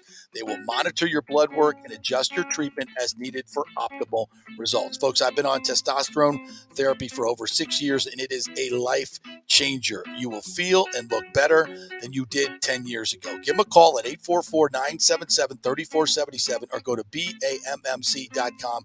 Tell them JP sent you for priority scheduling. That's 844-977-3477 or BAMMC.com. JP here for the Jeeves Law Group. Have you been injured in an accident, in an auto accident, truck accident, motorcycle accident, at work, or at a place of business? Well, call the Jeeves Law Group and get the personal attention that you deserve. I made the mistake many, many years ago with going with one of the bigger law firms, the national law firms. And let me tell you, getting a call back from those folks was next to impossible. Weeks and weeks would go by, never get a call back. That doesn't happen with the Jeeves Law Group. Personal attention is what they're all about. When you call the Jeeves Law Group, you will be part of the family. They will represent you in a vigorous and aggressive way against the insurance companies. These larger companies will promise bigger settlements but it's the Jeeves Law Group that will get you the best results. If you're tired of dealing with these bigger law firms, check out the Jeeves Law Group. Go to jeeveslawgroup.com, tell them JP sent you, get a free consultation. It's the Jeeves Law Group. Scott Jeeves has been representing clients in the Tampa Bay area for over 25 years. Give them a call. It's a free call, 727-894-2929, 727-894-2929, or go to jeeveslawgroup.com. Hey guys, JP here for the Gold and Diamond Source. There is no better place to shop for jewelry than the Gold and Diamond Source. We know that. They are the family jewelers, and they will treat you like family. It's always a fun experience. Just head on over there. You will not find a better selection anywhere in the world. It's a jewelry super center. They've got engagement rings, necklaces, earrings, pendants, chains, and thousands of diamonds to choose from. They're all right there. They don't have to ship anything in. They have jewelry for every price range as well. Guys, if you're looking for some of those baller watches, they have a great selection. They have new and used. You can get some great collectibles there as well. And if you're looking for some more affordable gold and diamond jewelry, you have to check out the Emily collection from Emily Johnson Weintraub. Emily created this collection for people who want to wear and stack elaborate jewelry but don't want to pay the big ticket prices. You got to check this stuff out. The Golden Diamond Source has plenty of options to accommodate any budget, interest-free financing for up to 5 years, and a layaway program, 20% down and only 6 monthly payments. And this month only, get up to 15% off the March birthstone, which is aquamarine. Like we always say, keep it local, folks. The Golden Diamond Source, Julie and Steve Weintraub, such great philanthropic benefactors. So let's keep it all local here when we have the opportunity, right? It's the Golden Diamond Source, 3800 Olmerton Road, always online at thegoldendiamondsource.com. Coming back at you. Now, more with JP on FanStream Sports. It's only just begun. All right, welcome back. It's the JP Peterson Show, brought to you by Bay Area Modern Medical Center, BAMMC.com. We had Chris Lugo on yesterday talking about testosterone replacement therapy, and what you need to do is get your labs done. And if you have insurance, you can get those basically for free and then take them on over to Bay Area Modern Medical Center, and they will develop a personalized situation just for you, because a lot of these clinics don't really do that. They don't know how to.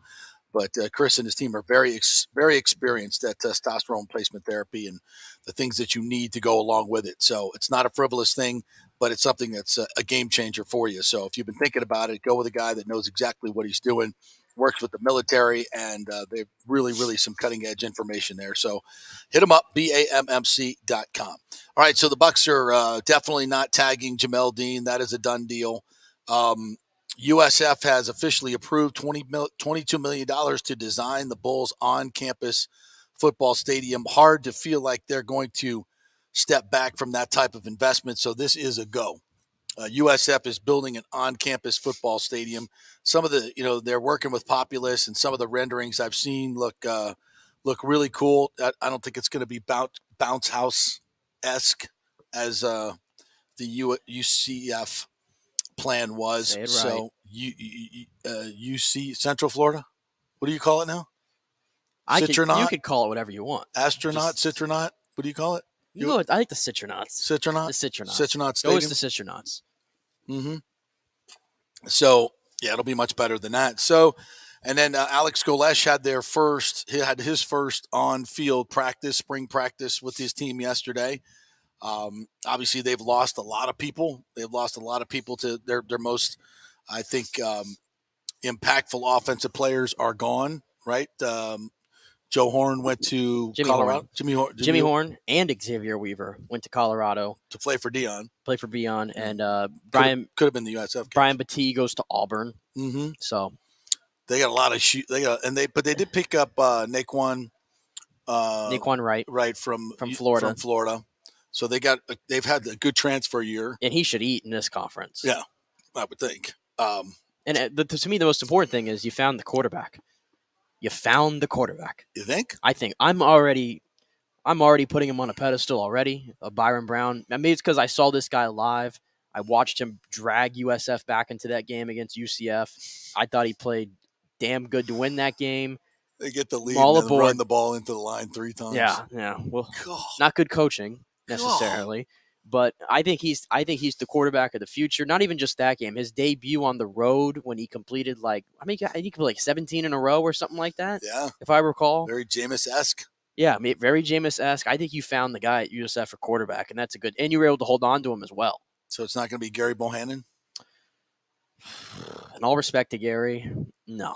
That's a no. This is a quarterback-friendly system as well. And they got some transfers coming in too. It's going to be a wild spring. Yeah, and that's why I'm a lot more optimistic. I shouldn't say that. We were really optimistic last year. Yeah. But, I mean, when you look at the schedule of who they're facing. That was unfounded. That was unfounded. But when you look at the schedule this year, it's like, my goodness, we got issues if we can't win 6 games this year. Yeah, come on, man. This is like, yeah, Alex Golesh, if he does not win 6 games this year, it's going to be – he's not getting fired, but it's I don't want – that's what I'm saying. Are those the expectations? Like, is that too high to put on a team that just won well, the football game? The problem is – like, I'm literally just comparing it to the schedule.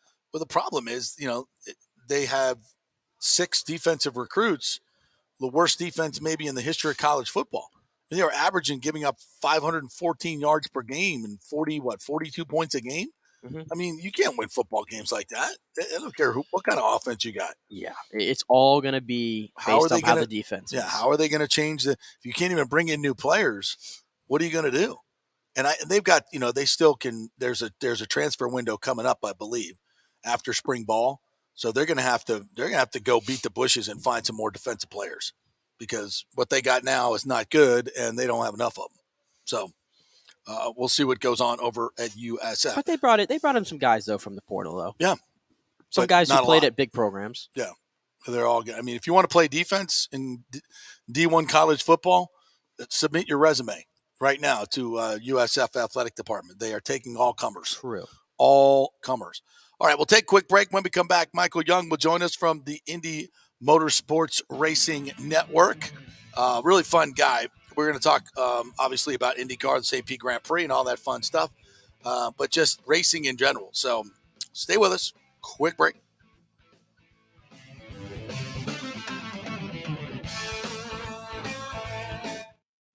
This is for all you guys who don't want to go to the gym and do 5,000 crunches. At Bay Area Modern Medical Center, you can get on the new True Body machine where you can reduce fat and tone up your muscle. It's like doing 54,000 crunches in just 15 minutes. Define your body as you see fit. True Body offers personalized muscle stimulation that delivers the equivalent of those 54,000 crunches in just 15 minutes. Just get in touch with them at Bay Area Modern Medical Center, BAMMC.com. Chris Lugo and the team over there will set you up on True Body and get amazing results. Non-invasive with comfortable and little to no pain and zero downtime. You can isolate and target those areas that you want to improve and treat multiple areas simultaneously. It's an amazing machine, so check it out at Bay Area Modern Medical Center, BAMMC.com. Well, Fitz the mortgage guy did it again. A listener heard his ad, was going to another big bank, but called Scott Fitzgerald at American Mortgage Services of Tampa, and Fitz saved him $618 on his monthly payment. Are you kidding me? Folks, that's big money. Rates are going up, they're going down, they're going all over the place. Scott will shop your loan and save you lender fees and get the best rates. Email him, scott@amstampa.com, or call 813-294-7595. That's Fitz the mortgage guy. Lots of stuff going on right now, and these rates are going all over the place. You need somebody knowledgeable in the market that will work hard for you and get you the best deal. That's my man, Scott. He's done 3 loans for me, done thousands of loans for local folks here, works with a lot of the coaches and players in the area. He's the guy. 813-294-7595, or go to scott@amstampa.com. Insurance coverage can be confusing and expensive. I mean, where do you start? Which companies can you count on to pay out fast and fair? Well, call the great folks. Family-owned business. Jeff and Nat Italiano are carrying a year-plus tradition of giving amazing customer service and giving back to the community through their annual backpack drive for needy students and their support of the local pediatric cancer patients. But it's the customer service that sets them apart. They can shop all your insurance needs and save you big-time money. Don't hop on the internet and waste time looking at some bogus reviews. Talk to knowledgeable agents and not some voice-generated robot. These are confusing times for homeowners, and Italiano's team of experienced professionals can provide the right coverage for every situation: home, auto, business, life. It's Italiano for all the pieces of your life. Call 813-877-7799 or go to italianoinsurance.com. The boys are back. The PGA Tour's Valspar Championship returns March 16th to the 19th with 4 days of incredible golf plus a host of activities that make it Tampa Bay's hottest spring sports ticket. There is more to the Valspar than just great golf. It's the Hooters Owl's Nest, the Snake Pit Club, accessible by premium tickets, and other great venues throughout the course for those with ground tickets. And new in 2023 is the Rooftop, a new prestigious venue at the 18th green with music, food, and fun. Plus, you never know who you're going to see at the Rooftop. Tickets are on sale now at ValsparChampionship.com for all tournament days, both grounds tickets and premium ticket options.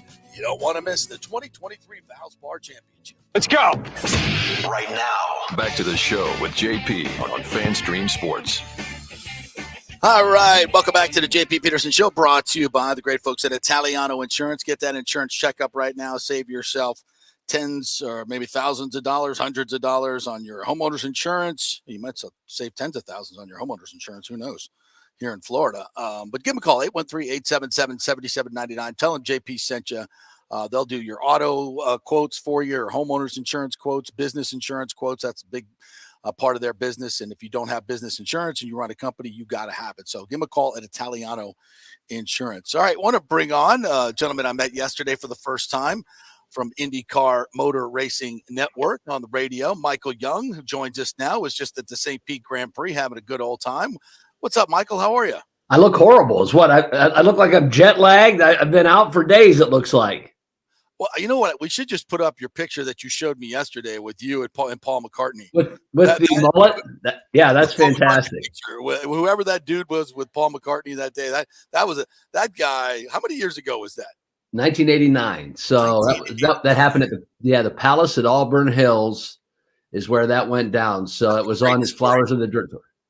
That's tell that story. You're such a great storyteller. Well, tell that story. It has nothing to do with racing, but yeah. So I worked in radio for decades and went to the Paul McCartney show, big fan of the Beatles and obviously Paul McCartney, and got an opportunity to go backstage. Long story short, was in the big cattle call with all the other people that were going to get to meet Paul McCartney and just do a big group thing. And the record guy pulls me aside and said, "Hey, we're just going to be you and Paul." So I'm all nervous trying to think of what in the world can I say to Paul McCartney when I meet him one-on-one. So I'm thinking of something real cool. You know, my whole musical background was based on listening to his music, the love of the Beatles, the love of Paul McCartney.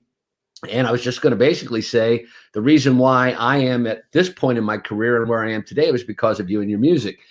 And he's coming out and starts to approach me. This is right before he's going on stage. It's just me, the record guy, Paul, and Linda. And I'm struck by, he's so short. Like he's like 5'8", 5'7". I'm like, oh my gosh, he's really short. But he's coming at me going, oh. And I'm just, you just get dumbfounded. Here comes Paul McCartney. So he reaches out his hand. Record guy goes, Paul McCartney, Michael Young, Paul McCartney. And as I reach out my hand, JP, I swear my brain locked up and I just turned into a 14-year-old girl and started to say, I've been waiting my whole life. And I'm like, it's coming out of my mouth and I can't stop it. And I'm trying to bring the words back and I just can't do it. And there it goes. It just blurts out, I've been waiting my whole life to meet you. And I'm like, oh, I can't believe I just said that. He put his arm around me and said, you know what, Michael, I've been waiting my whole life to meet you too, mate. And we had a hug. We took the picture and he went on stage and put on the show. And Michael, if Paul McCartney said that to you, I've been waiting my whole life to say. I mean, all the things, and just the fact that he could have said, "Yeah, okay, whatever, guy," but he said that, and that's why he's just a legend. It was just a real special moment. Well, that's a cool story, but now you're a famous radio guy calling IndyCar races. We're going to get to y'all's call of the Indy 500. I think it was last year. In just a second. Actually, 2019. That was for the 2019 race. That was actually the first race I ever called for the IndyCar Radio Network in a turn. I was normally a pit reporter and had worked my way up through the pits, from the back of the pits to the front of the pits, and that was my first year calling a turn. So being in a tower is better than being in the pits. I would think the pits is where the action's at, though. Well, the pits are certainly where the action is, but being in a turn for the Indy 500 to be able to call the drivers as they go around is like nothing else. Pit stops only happen. They do about 5 in the Indy 500. So you're really frazzled. I actually was able to call the year where Ryan Hunter-Reay was probably going to win the race. He and Townsend Bell, they were all racing together. All the Andretti guys were extremely fast, and they crashed right in front of me. So if you go back and look at that video, I'm standing there like looking over pit lane, and there's a huge crash in front of me. Yeah, it's hard to describe the Indianapolis 500. You have 400,000 people at this one-day event, and it's just electric. Everything about that race is electric, and all the fans, and you can hear their reaction. It's like a football game on steroids or a basketball game on steroids, that you have 400,000 people cheering, and just you can hear if something happens in turn 4, which now remember, this is a 2.5-mile track. Front straightaways are 5/8 of a mile. So to be able to hear the roar of the crowd 5/8 of a mile away tells you how enormous and immense that thing is. Boy, you described it so well, and we'll hear it in just a second. But I want to get to the St. Pete Grand Prix, which was very interesting. Marcus Ericsson, the defending 500 champ, is the winner in a crash-filled Indy or St. Pete Grand Prix, which frankly is I hate to say this, but a lot more exciting than many of the other races, because there was more passes, there was more things going on. So just encapsulate what this race was like this year. It was chaotic. I think chaos basically described that race. It started right on the very first lap. Santino Ferrucci gets in behind Elio Castroneves, spins him. We have a 5-car pile up out of the exit of turn number 3. So that took 5-6 cars right out of the gate. The race was really plagued by marbles, and I'm not really sure why. We've never really had it that bad before. When I say marbles, that's what happens when the tires start to wear, that little balls of rubber end up on the track. I was actually at the 150-foot mark going into turn number 1. They start at 300 feet, 200 feet, 100 feet, so the drivers know when to brake. So they use those markers to know when to start hitting the brakes.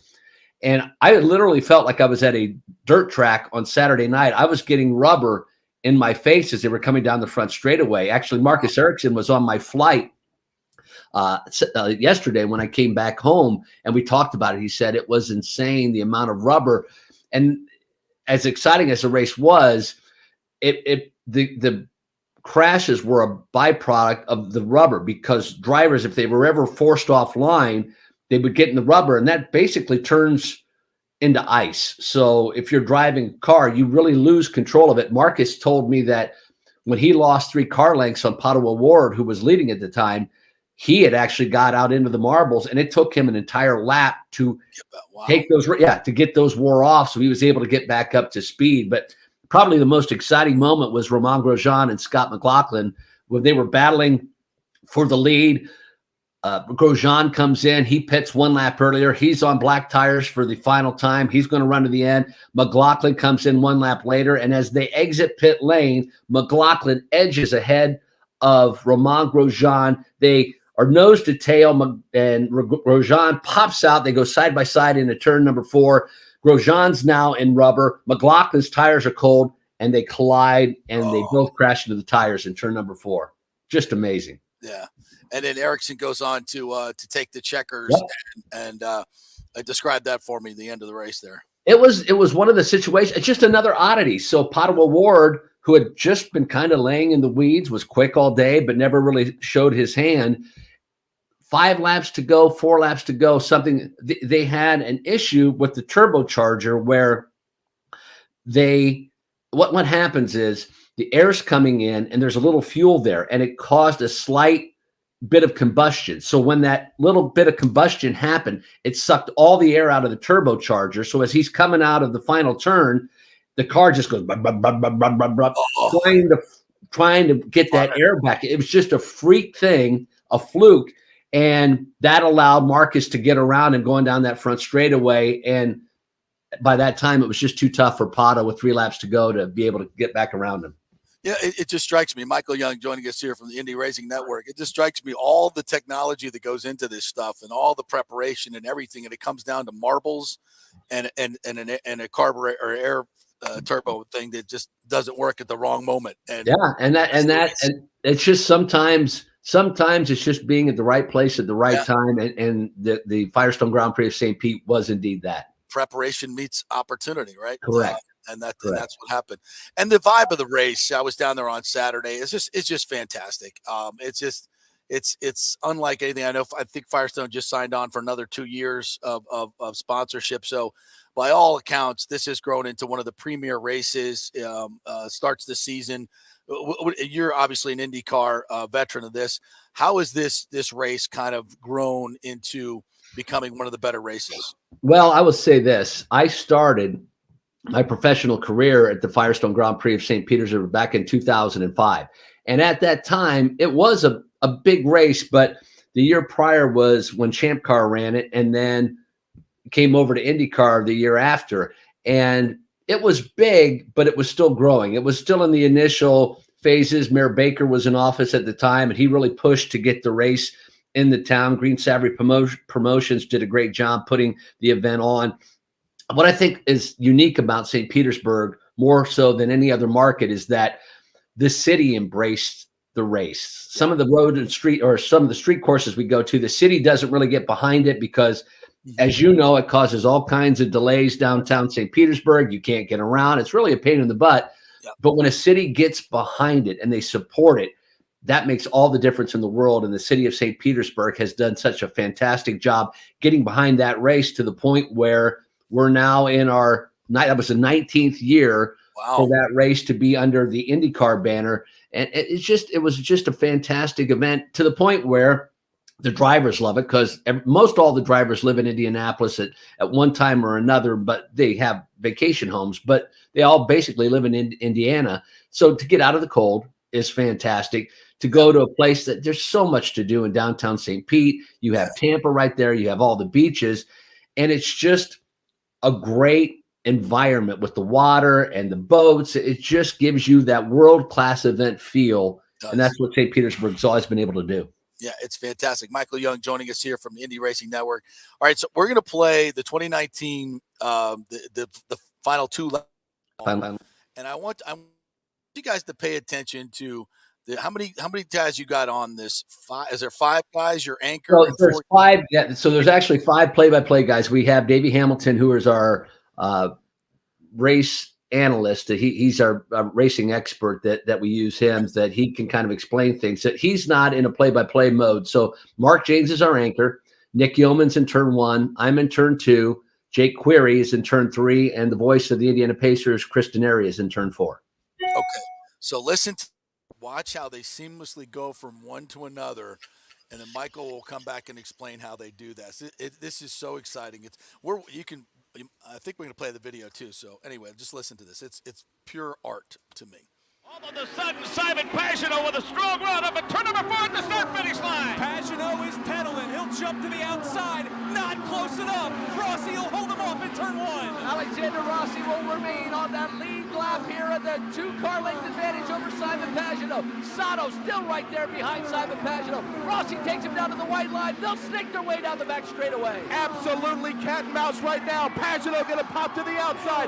Simon Pagenaud has taken the lead from Alexander Rossi as he roars through turn number 3. Simon Pagenaud holds on to that lead in the short shoot, about a 3 to 4 car length advantage over Alexander Rossi. White flag is in the hand of the starter, Paul Blevins. We are at the final lap of the 103rd Indianapolis 500-mile race. Rossi is pedaling, but Sato's right there in third. It's Simon Pagenaud, the leader, exiting turn 1 of the final lap. Simon Pagenaud trying to sweep the month of May and trying to go to eternal glory, winning his first ever Indianapolis 500. But Rossi is right there. He looks to the inside. Pagenaud is slipping all over, trying to irritate that air. Now Alexander Rossi to the outside. Pagenaud shuts the door in turn number 3.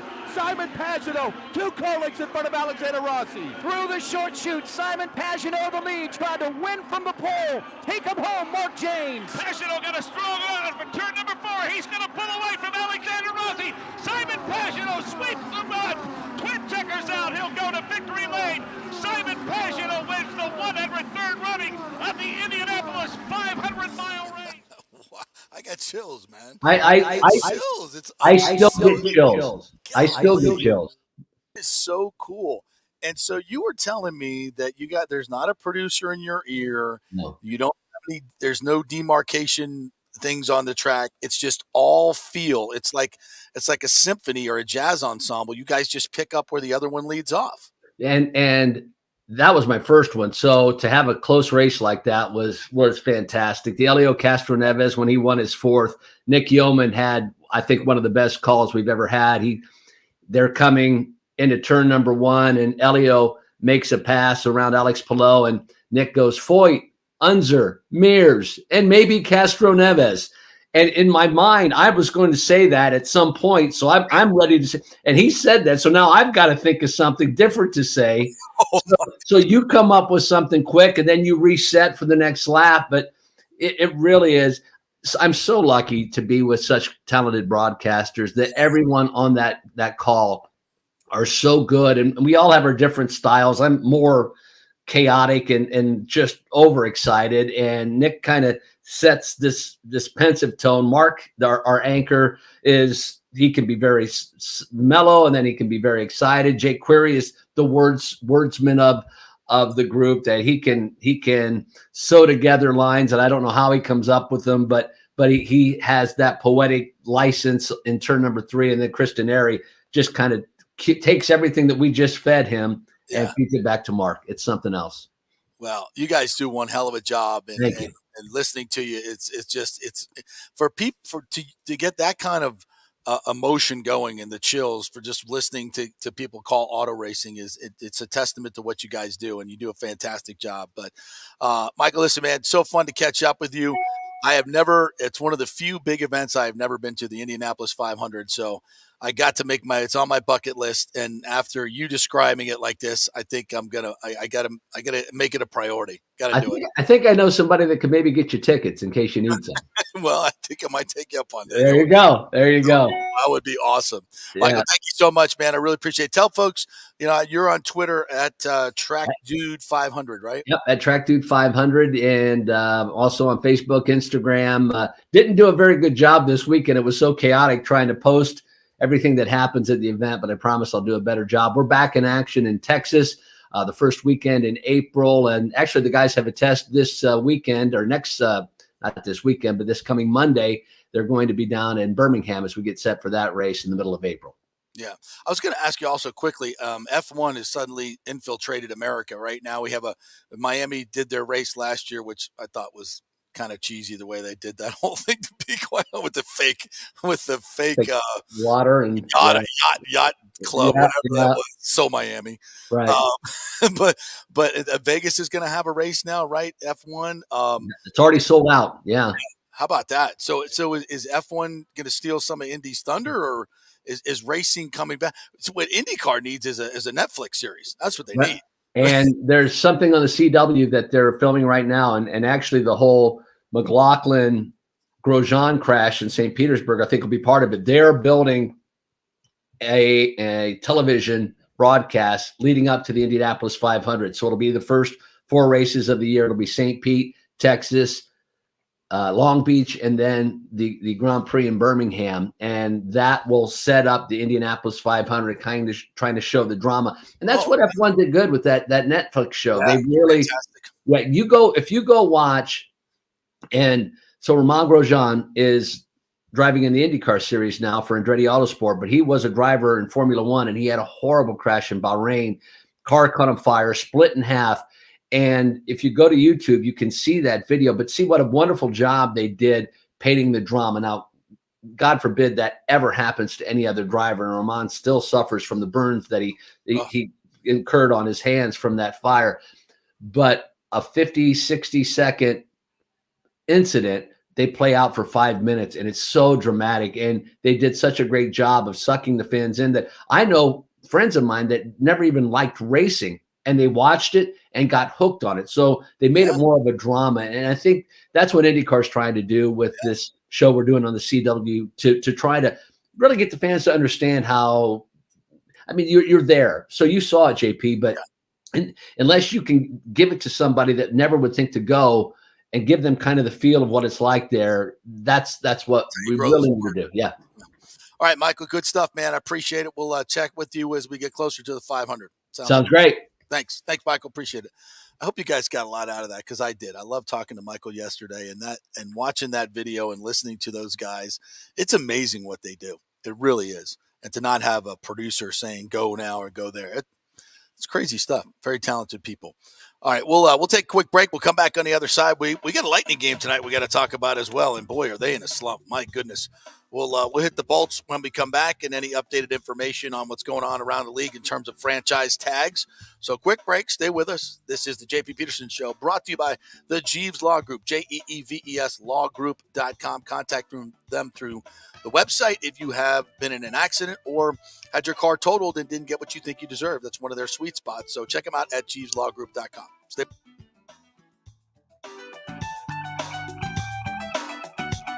boys are back. The PGA Tour's Valspar Championship returns March 16th to the 19th with 4 days of incredible golf plus a host of activities that make it Tampa Bay's hottest spring sports ticket. There is more to the Valspar than just great golf. It's the Hooters Owl's Nest, the Snake Pit Club, accessible by premium tickets, and other great venues throughout the course for those with ground tickets. And new in 2023 is the Rooftop, a new prestigious venue at the 8. Music, food, and fun. Plus, you never know who you're going to see at the Rooftop. Tickets are on sale now at ValsparChampionship.com for all tournament days, both grounds tickets and premium ticket options. You don't want to miss the 2023 Valspar Championship. Insurance coverage can be confusing and expensive. I mean, where do you start? Which companies can you count on to pay out fast and fair? Well, call the great folks at Italiano Insurance. It's a family-owned business. Jeff and Nat Italiano are carrying on the 60-year-plus tradition of giving amazing customer service and giving back to the community through their annual backpack drive for needy students and their support of the local pediatric cancer patients. But it's the customer service that sets them apart. They can shop all your insurance needs and save you big-time money. Don't hop on the internet and waste time looking at some bogus reviews. Talk to knowledgeable agents and not some voice-generated robot. These are confusing times for homeowners, and Italiano's team of experienced professionals can provide the right coverage for every situation. Home, auto, business, life. It's Italiano for all the pieces of your life. Call 813-877-7799 or go to ItalianoInsurance.com. Well, Fitz the mortgage guy did it again. A listener heard his ad, was going to another big bank, but called Scott Fitzgerald at American Mortgage Services of Tampa, and Fitz saved him $618 on his monthly payment. Are you kidding me? Folks, that's big money. Rates are going up, they're going down, they're going all over the place. Scott will shop your loan and save you lender fees and get the best rates. Email him, scott@amstampa.com, or call 813-294-7595. That's Fitz the mortgage guy. Lots of stuff going on right now, and these rates are going all over the place. You need somebody knowledgeable in the market that will work hard for you and get you the best deal. That's my man, Scott. He's done 3 loans for me, done thousands of loans for local folks here, works with a lot of the coaches and players in the area. He's the guy. 813-294-7595, or go to scott@amstampa.com. JP here for the Jeeves Law Group. Have you been injured in an accident, in an auto accident, truck accident, motorcycle accident, at work, or at a place of business? Well, call the Jeeves Law Group and get the personal attention that you deserve. I made the mistake many, many years ago with going with one of the bigger law firms, the national law firms. And let me tell you, getting a call back from those folks was next to impossible. Weeks and weeks would go by, never get a call back. That doesn't happen with the Jeeves Law Group. Personal attention is what they're all about. When you call the Jeeves Law Group, you will be part of the family. They will represent you in a vigorous and aggressive way against the insurance companies. These larger companies will promise bigger settlements, but it's the Jeeves Law Group that will get you the best results. If you're tired of dealing with these bigger law firms, check out the Jeeves Law Group. Go to JeevesLawGroup.com, tell them JP sent you, get a free consultation. It's the Jeeves Law Group. Scott Jeeves has been representing clients in the Tampa Bay area for over 25 years. Give them a call. It's a free call, 727-894-2929, 727-894-2929, or go to JeevesLawGroup.com. Ladies and gentlemen, let's rock. This is FanStream Sports with JP. All right, welcome back. Hope you guys enjoyed that. I know we don't do a lot of motor racing, but with the St. Pete Grand Prix and having met Michael yesterday, I just wanted to bring that to you. Hope you found it interesting. I'm going to watch that series now on the CW. I'm definitely going to watch that on IndyCar Racing. The F1 series was so interesting on Netflix, and I think that's almost how you promote your leagues these days. Is you go you get a Netflix series. Full Swing is one that's become very, very popular on the PGA Tour, and I think it's affecting the PGA Tour very prominently. By the way, Rory McIlroy coming out at the Players today saying, basically thank God for Live Golf. Because it's proving Phil Mickelson's point. Yeah, that it has opened up the coffers for the PGA Tour to do some more creative things, and it's interesting what competition will make you do. Which, by the way, which is why monopolies are not a good thing, folks. Which, by the way, not to go down the whole rabbit hole, but take out, and I know for a lot of people it's hard to just say, okay, take out the controversial statement of what Phil's ultimate point was. Right. He said it was a once-in-a-lifetime opportunity to reshape how the PGA Tour works. Yeah. Again, just highlight that quote. That was the end goal for Phil Mickelson. Mm-hmm. Maybe history will treat him more fairly in saying that these were the guys, the pioneers, who bucked the system, although they did take the dirty money. Yes, part of it. But it's not like some altruistic sacrifice that they did, right? But what they did was they took a lot of heat, and it did change the face of the PGA Tour. At some point, you would hope that these tours could coexist, but I don't think they can, just because there's not enough weeks in the schedule. But who knows how creative they could get. But the PGA Tour has definitely been, I think, positively affected in a huge way by what LIV has done. It's forced them to give out so much more prize money. They're going to have events that have no cuts. They're going to do a lot of things that LIV Golf is doing. They're not going to 54 holes. They're not doing the team concept thing, but they're doing a lot of things that are much more important for the players and the individuals. So that's good. I think that's probably good for golf. But we're still going to, we have the Players this week with no Dustin Johnson, no Brooks Koepka, no Cam Smith, no Phil, no Cam Smith. He's the defending winner. Yeah, I mean, that's just not good for golf. Which, by the way, and I'm all for it. He was asked, I think, yesterday somewhere about the Players, and he looks like he's so sad that he can't play. He kind of comes off like that. He seems like he regrets it. You would. He really does. Well, and he said he lives, I guess, up there where the Players is, and he's considering going and watching it as a fan. That's got to be weird. It's just that's got to be really weird. So weird. It's so weird. Yeah, but how did these guys think this was not going to happen? How did they think everybody was just going to jump to LIV Golf? Maybe that's what they thought. A lot of. I'm not going to act like there's not talented guys over there. There are. My goodness. I mean, the week that they were on versus the Honda, the names on their leaderboard were a lot more recognizable than the ones on the Honda leaderboard. That's for damn sure. But at the end of the day, nobody gave a damn. No. Yeah, and that's the thing. The tradition of the tour kind of trumps whatever LIV Golf is going to do. And in the weeks like this where you have the Players that's near majors and obviously the majors themselves, which, Dustin Johnson's going to play at the Masters. Brooks Koepka's going to play at the Masters as long as they still have their exemptions, which I think Brooks is, certainly, obviously. But will Phil play this year? I'm pretty sure aren't all the LIV guys permitted to play? Well, it depends on if they qualify. Yeah, they qualify. Obviously, if you're a past champion, you qualify. So Dustin's in. Dustin's in. So, Koepka wouldn't be in. He didn't win the Masters. No, but he's a major. You get 10 years if you win the U.S. Open. That's right. Or something like 5 years, 10 years. So I think he's still got one of those exemptions. Mickelson obviously is a past champion. I'm guessing Reed. I'm guessing he will play Mickelson. Yeah, Patrick Reed. So, but there's going to be this, competition, ill will with the Players, which actually adds a little drama. I'm about to say I don't mind that. I'm all for two separate tours and then having them all come together for a couple events a year where they're all playing together. Mm-hmm. I'm all for that, just for the drama. Yeah. Could that be the new Ryder Cup? Could be. Yeah, I mean, in some ways, in the Ryder Cup, obviously, is gonna because it's not it sounds like both sides honestly would be open to working with one another. Sure, it just seems like players. It just seems like the one thing that's stopping that is Greg Norman, and Rory's admitted that if they're ever going to work together, Greg's got to go. And Tiger has said that. It seems like Greg Norman's the issue here. Yeah. Well, Jay Monahan's. I just don't see because Liv was such an existential threat to the PGA Tour. It wasn't like they were trying to, hey, let's get along. We're going to start this thing over here. And they're like, no, we're going to wreck you. They were very. But a lot of that was Greg Norman. Yeah, exactly. And he's always had a hard on for the PGA Tour and always wanted to do this and start another tour and do all that stuff. I get it. And part of me wants to say he didn't go about it the right way, made a lot of enemies, blah, blah, blah. But in this situation, it is really either life or death. And I just don't see how the live thing is sustainable. I just don't. It's the players at some point in the league, nobody's watching us. Nobody cares. Sure, I'm bathing in money and $100 bills, but does it really matter for even people like as shallow as Dustin Johnson? That after a while, that's got to play a part.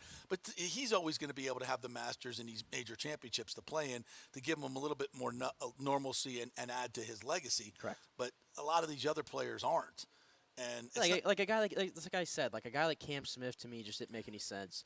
Or even like a Joaquin Niemann. Once he won, especially once he won the Open, for God's sakes. Like a Joaquin Niemann who looked like he was pretty close to getting to some of these majors. Yeah, well, that was another head scratcher. To just walk away when you still had unfinished business. Yeah, that was another head So scratcher. some of those guys I just don't understand. Yeah, and the other thing to understand is as bad as the PGA Tour was in terms of compensating their players, all these guys, I shouldn't say all, but guys like Joaquin Niemann, guys like Cam Smith, these guys are made men for life just in terms of their sponsorship dollars. Oh, yeah. You're talking, anywhere from, $3, $4, $5 to $20 million a year before they even pick up a club.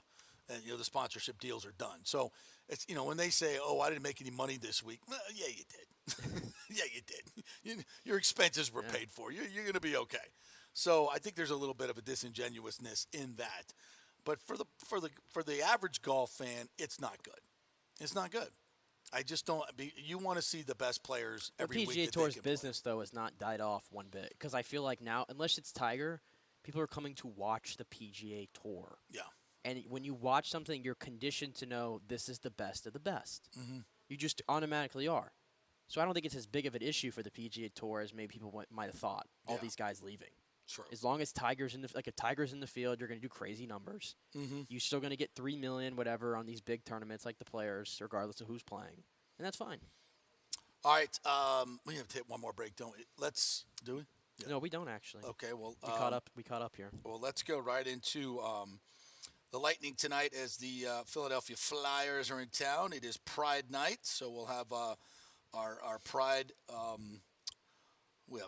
They always do such a great job with these theme nights. I'm trying to think of the actual different things we're going to have tonight, but they always do, whether it's Star Wars night or Pride night or whatever. Always have some great things going on. So the Flyers will be in town tonight. Here are your lines as well.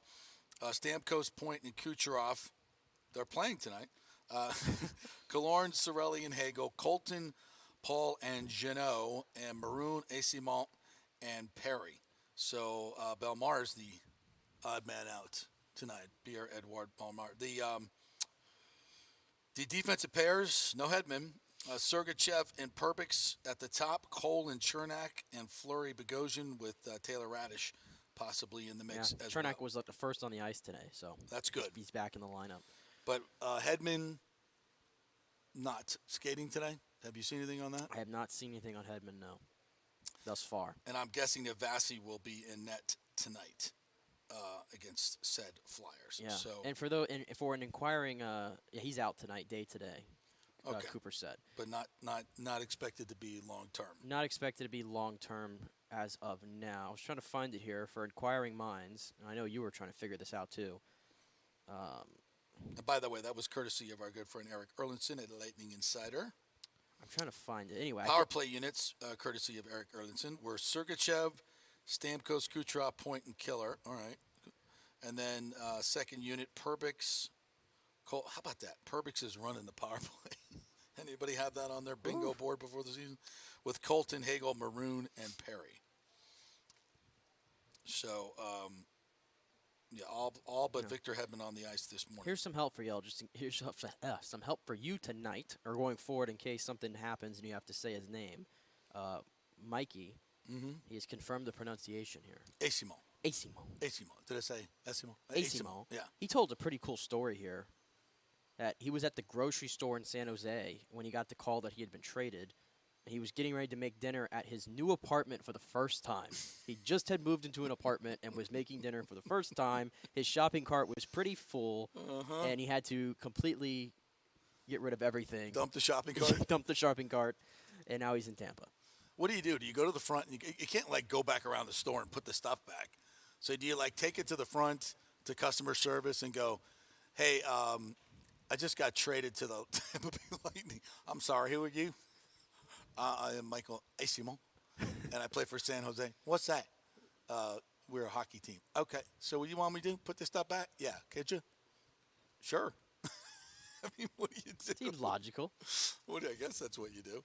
I mean, look, the Lightning are in an absolute death spiral right now. They've lost 5 games in a row this weekend, and it's not just the fact that they've lost them, it's the way they've lost them. They're giving up an average of 6 goals a game over this losing streak, 5 to 6 goals a game. Vasi has not been good. Their puck possession has been awful. They're getting beat to pucks. They win an entire period without a shot in Carolina. I've seen the Lightning lose 3 or 4 in a row during this dynastic run, but I've never seen this. Yeah. This is different. Not panicking, but this is definitely different. The core is still there, although Hedman's not playing tonight. But tonight's a game that you really should win against a Flyers team that is not very good. Yeah, I believe they've lost 8 of their last 10. Yeah. Philadelphia. Now they're coming off 3-1 win over Detroit this weekend. Nice but win. Detroit has lost 6 straight, by the way. Ever since the Lightning game, they've lost 6 in a row. Wow. So and they were playing so well. Yeah, it was kind of a battle of suck the other night. But yeah, Tort's in town tonight as well. So there you go. Should be interesting. If the Lightning lose this game tonight, I was going to say, at what point do we panic? Do we panic? Are we allowed to panic during the regular season? I think if they lose decisively tonight, 5-1, 6-1, and give up a bunch of goals, and Vasi's not good, I'm starting to hover over the button. I'm starting to hover over the button. I haven't even really found it yet, but I've located it. I've located it. Tonight I might look around Lightning Vision and start blowing up, picking up towels. My barometer is the remote control, right? And it takes a lot for me. Once I get invested into a Lightning game, it takes a pretty good amount for me to step away. Yeah, because I always feel like this team's gonna come back and when was the game on Saturday? Saturday. It was Saturday. It was a Sunday game. It's during the day, there was something good to watch and everything, and I was all excited to watch my Lightning, and there was just nothing going on, and I don't know how many times I picked up that remote control, and I'm like. Well, I'm watching the game, and that's my barometer. If I have to turn you off completely. Yeah. Well, I was watching the game. I recorded it and was watching it later, and obviously I knew what had happened. I was like, I got to see what happened. How did we not have a shot in the second period? And I'm watching. I'm like, what are we doing? What are we? We can't even get out of our own end. Somebody edited. We can't win a puck battle. Somebody edited the Lightning's Wikipedia page right after the game and said that the Lightning just showed up to Carolina to watch a hockey game. The team is known for doing its team bonding experiences, so they showed up in Raleigh to watch a hockey game. I know some Lightning fans got mad at that, but man, you got to laugh at that. That's just funny, and it's true. They just played with absolutely no energy. And then at the times when they tried to push, it was like we said yesterday. It's like, when you're playing basketball against a bunch of elementary kids and you hold the basketball up and they're all trying to jump and get it. And we couldn't get the puck. We could not get the freaking puck. And it's like you're an NHL team. You're 3 times to the finals. You can't even get a hold of the puck. It was so embarrassing. So that's where we're at with this Lightning team. I wish I could give you a more. And I was on a podcast last night with the Shooter and the Stash. And those boys really enjoyed doing that with them. We the Thunder podcast, really, really good. Check that out. And we were just talking a lot about just what we said yesterday. They just have lost their edge. They've lost their confidence. They've lost their edge. They're not playing with intensity. And maybe they're just finally emotionally, mentally, and physically worn out after 3 long runs. Well, and they can't find the throttle. Well, here's a quote from Cooper 2 minutes ago. expecting a different team today. He said, I would expect our guys to do their best to rectify the situation. We can't guarantee any result, but I'll tell you what, the boys will bring it tonight. So he says that he senses a different vibe in the building today. Okay. For the team. So but let's see it, though. Talk is cheap. I'm excited. I'm excited to see that. All right, anything else we missed today that we needed to talk? Oh, you watched your Logan Paul last night. And Jake Paul, what the hell was going on? You're wondering what I was tweeting, huh? Yeah. And by the way, Rodgers is meeting with the Jets today. That's what I was going to get to. Rodgers with the Jets. So we'll see what happens there. I mean, I'm here for that. I want to see that. Get out of the NFC, number one. Number two, it's going to be a circus.